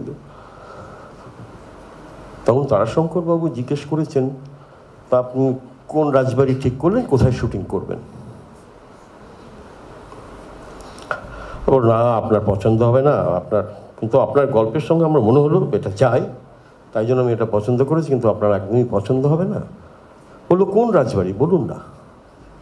তখন সত্যি খুব কুণ্ঠার সঙ্গে বললেন, নিমতিতার রাজবাড়ি, মুর্শিদাবাদ, নিমতিতা, গঙ্গার ধারে। আমি সেই রাজবাড়ি দেখতে গিয়েছিলাম, দেখে এসছি। তারাশঙ্কর উঠে দাঁড়িয়ে পড়লেন, বলছে, গল্পটা নিমতিতা রাজবাড়ির জমিদারকে নিয়ে লেখা। এই জিনিয়াস ছাড়া সম্ভব নয় বলে আমার মনে হয়। এই অনেক বড় বড় আন্তর্জাতিক ফিল্ম মেকারদের অনেক কাহিনী আমরা পড়ি, কিন্তু এর কাছে আমি মাথা নত করি। এই পারসেপশন, এই সূক্ষ্মতা, এই একজন সত্যজিৎ রায়ের পক্ষে সম্ভব। Thank you. অনুষ্ঠানের শুরুতেই যে কথা বলেছিলাম, যে সত্যজিৎ রায়কে নিয়ে কথা বলতে শুরু করলে, এবং যারা আমাদের আজকে প্যানেলে রয়েছেন তাদের কাছ থেকে শুনতে শুরু করলে সারাদিন শুনতে ইচ্ছে করবে, কিন্তু সেটা তো সম্ভব নয়। আমাদের কোনো একটা সময় এসে অনুষ্ঠান শেষ করতে হবে, সেই শেষ ভাগে এসে পড়েছি। উপল আর একটা গান দিয়ে শেষ করতে পারি কি আমরা অনুষ্ঠানটা? তাহলে উপলের কাছে একটা গান দিয়ে আমরা অনুষ্ঠানটা শেষ করব।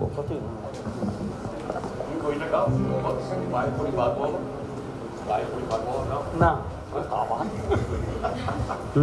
চল। হ্যাঁ, সত্যজিৎ রায় যেরকম আমার প্রিয় মানুষ ছিলেন, আমি চন্দ্রবিন্দুর বাদে আমি লোকগীতি গাইতে খুব ভালোবাসতাম বলে আমার অমর পালও আমার কাছে খুব প্রিয় শিল্পী।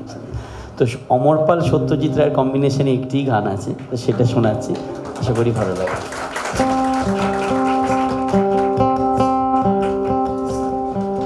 কতই রঙ্গ দেখি দুনিয়ায়, ও ভাই রে ও ভাই, কতই রঙ্গ দেখি দুনিয়ায়। আমি যেই দিকেতে যাই দেখে অবাক বনে যাই, আমি যেই দিকেতে যাই দেখে অবাক বনে যাই। আমি অর্থ কোনো খুঁজে নাহি পাই রে, আমি অর্থ কোনো খুঁজে নাহি পাই রে। ভাই রে ভাই রে, কতই রঙ্গ দেখি দুনিয়ায়, ও ভাই রে দেখি দুনিয়ায়। রুদ্রর জন্য একটা হাততালি হয়ে যান, আমার সাথে এসছে।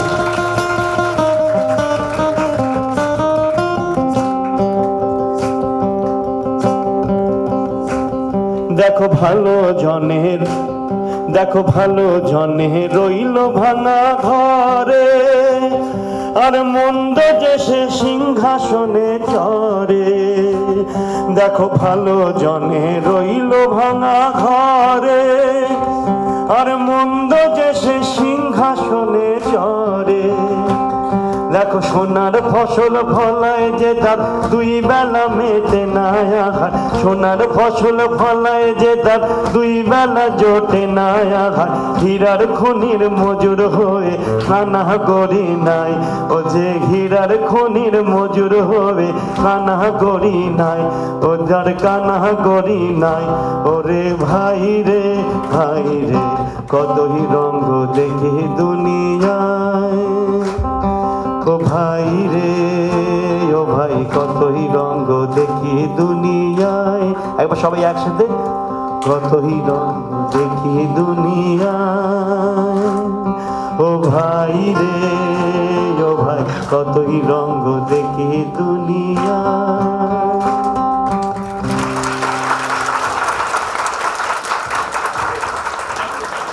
আমাদের অনুষ্ঠান শুরু হয়েছিল আমাদের এই সহকর্মী জয়দীপের সুরের মূর্ছনায়, আর আমরা শেষে ভাগে এসে উপলের সুরের মূর্ছনায় একটা গোটা বৃত্ত যেন সম্পূর্ণ হলো। যেটা আমরা আজকে সত্যজিৎ রায়কে যে সম্মান জানানোর চেষ্টা করলাম আমাদের তরফ থেকে, সেই সম্মানের একটা বৃত্ত সম্পূর্ণ করার চেষ্টা করলাম এই স্বল্প পরিসরে। আমাদের যারা অতিথি ছিলেন, শ্রদ্ধেয় শ্রী সুবোধ সরকার, শ্রীজাত বন্দ্যোপাধ্যায়, চন্দ্রেল ভট্টাচার্য, উপল সেনগুপ্ত এবং দাদা আমাদের রুদ্রনীল চৌধুরী, ওনাকেও অনেক ধন্যবাদ আমাদের তরফ থেকে। একটা এত সুন্দর প্যানেলে আমাদের যেটা বলা হয়, সেই রবীন্দ্রনাথের কথায় ফিরতে হয়, শেষ হইয়া না হইল শেষ, আরও হলে ভালো হতো, সেই আরও হয়তো আবার আগামী দিনে হবে। সবাইকে অনেক ধন্যবাদ।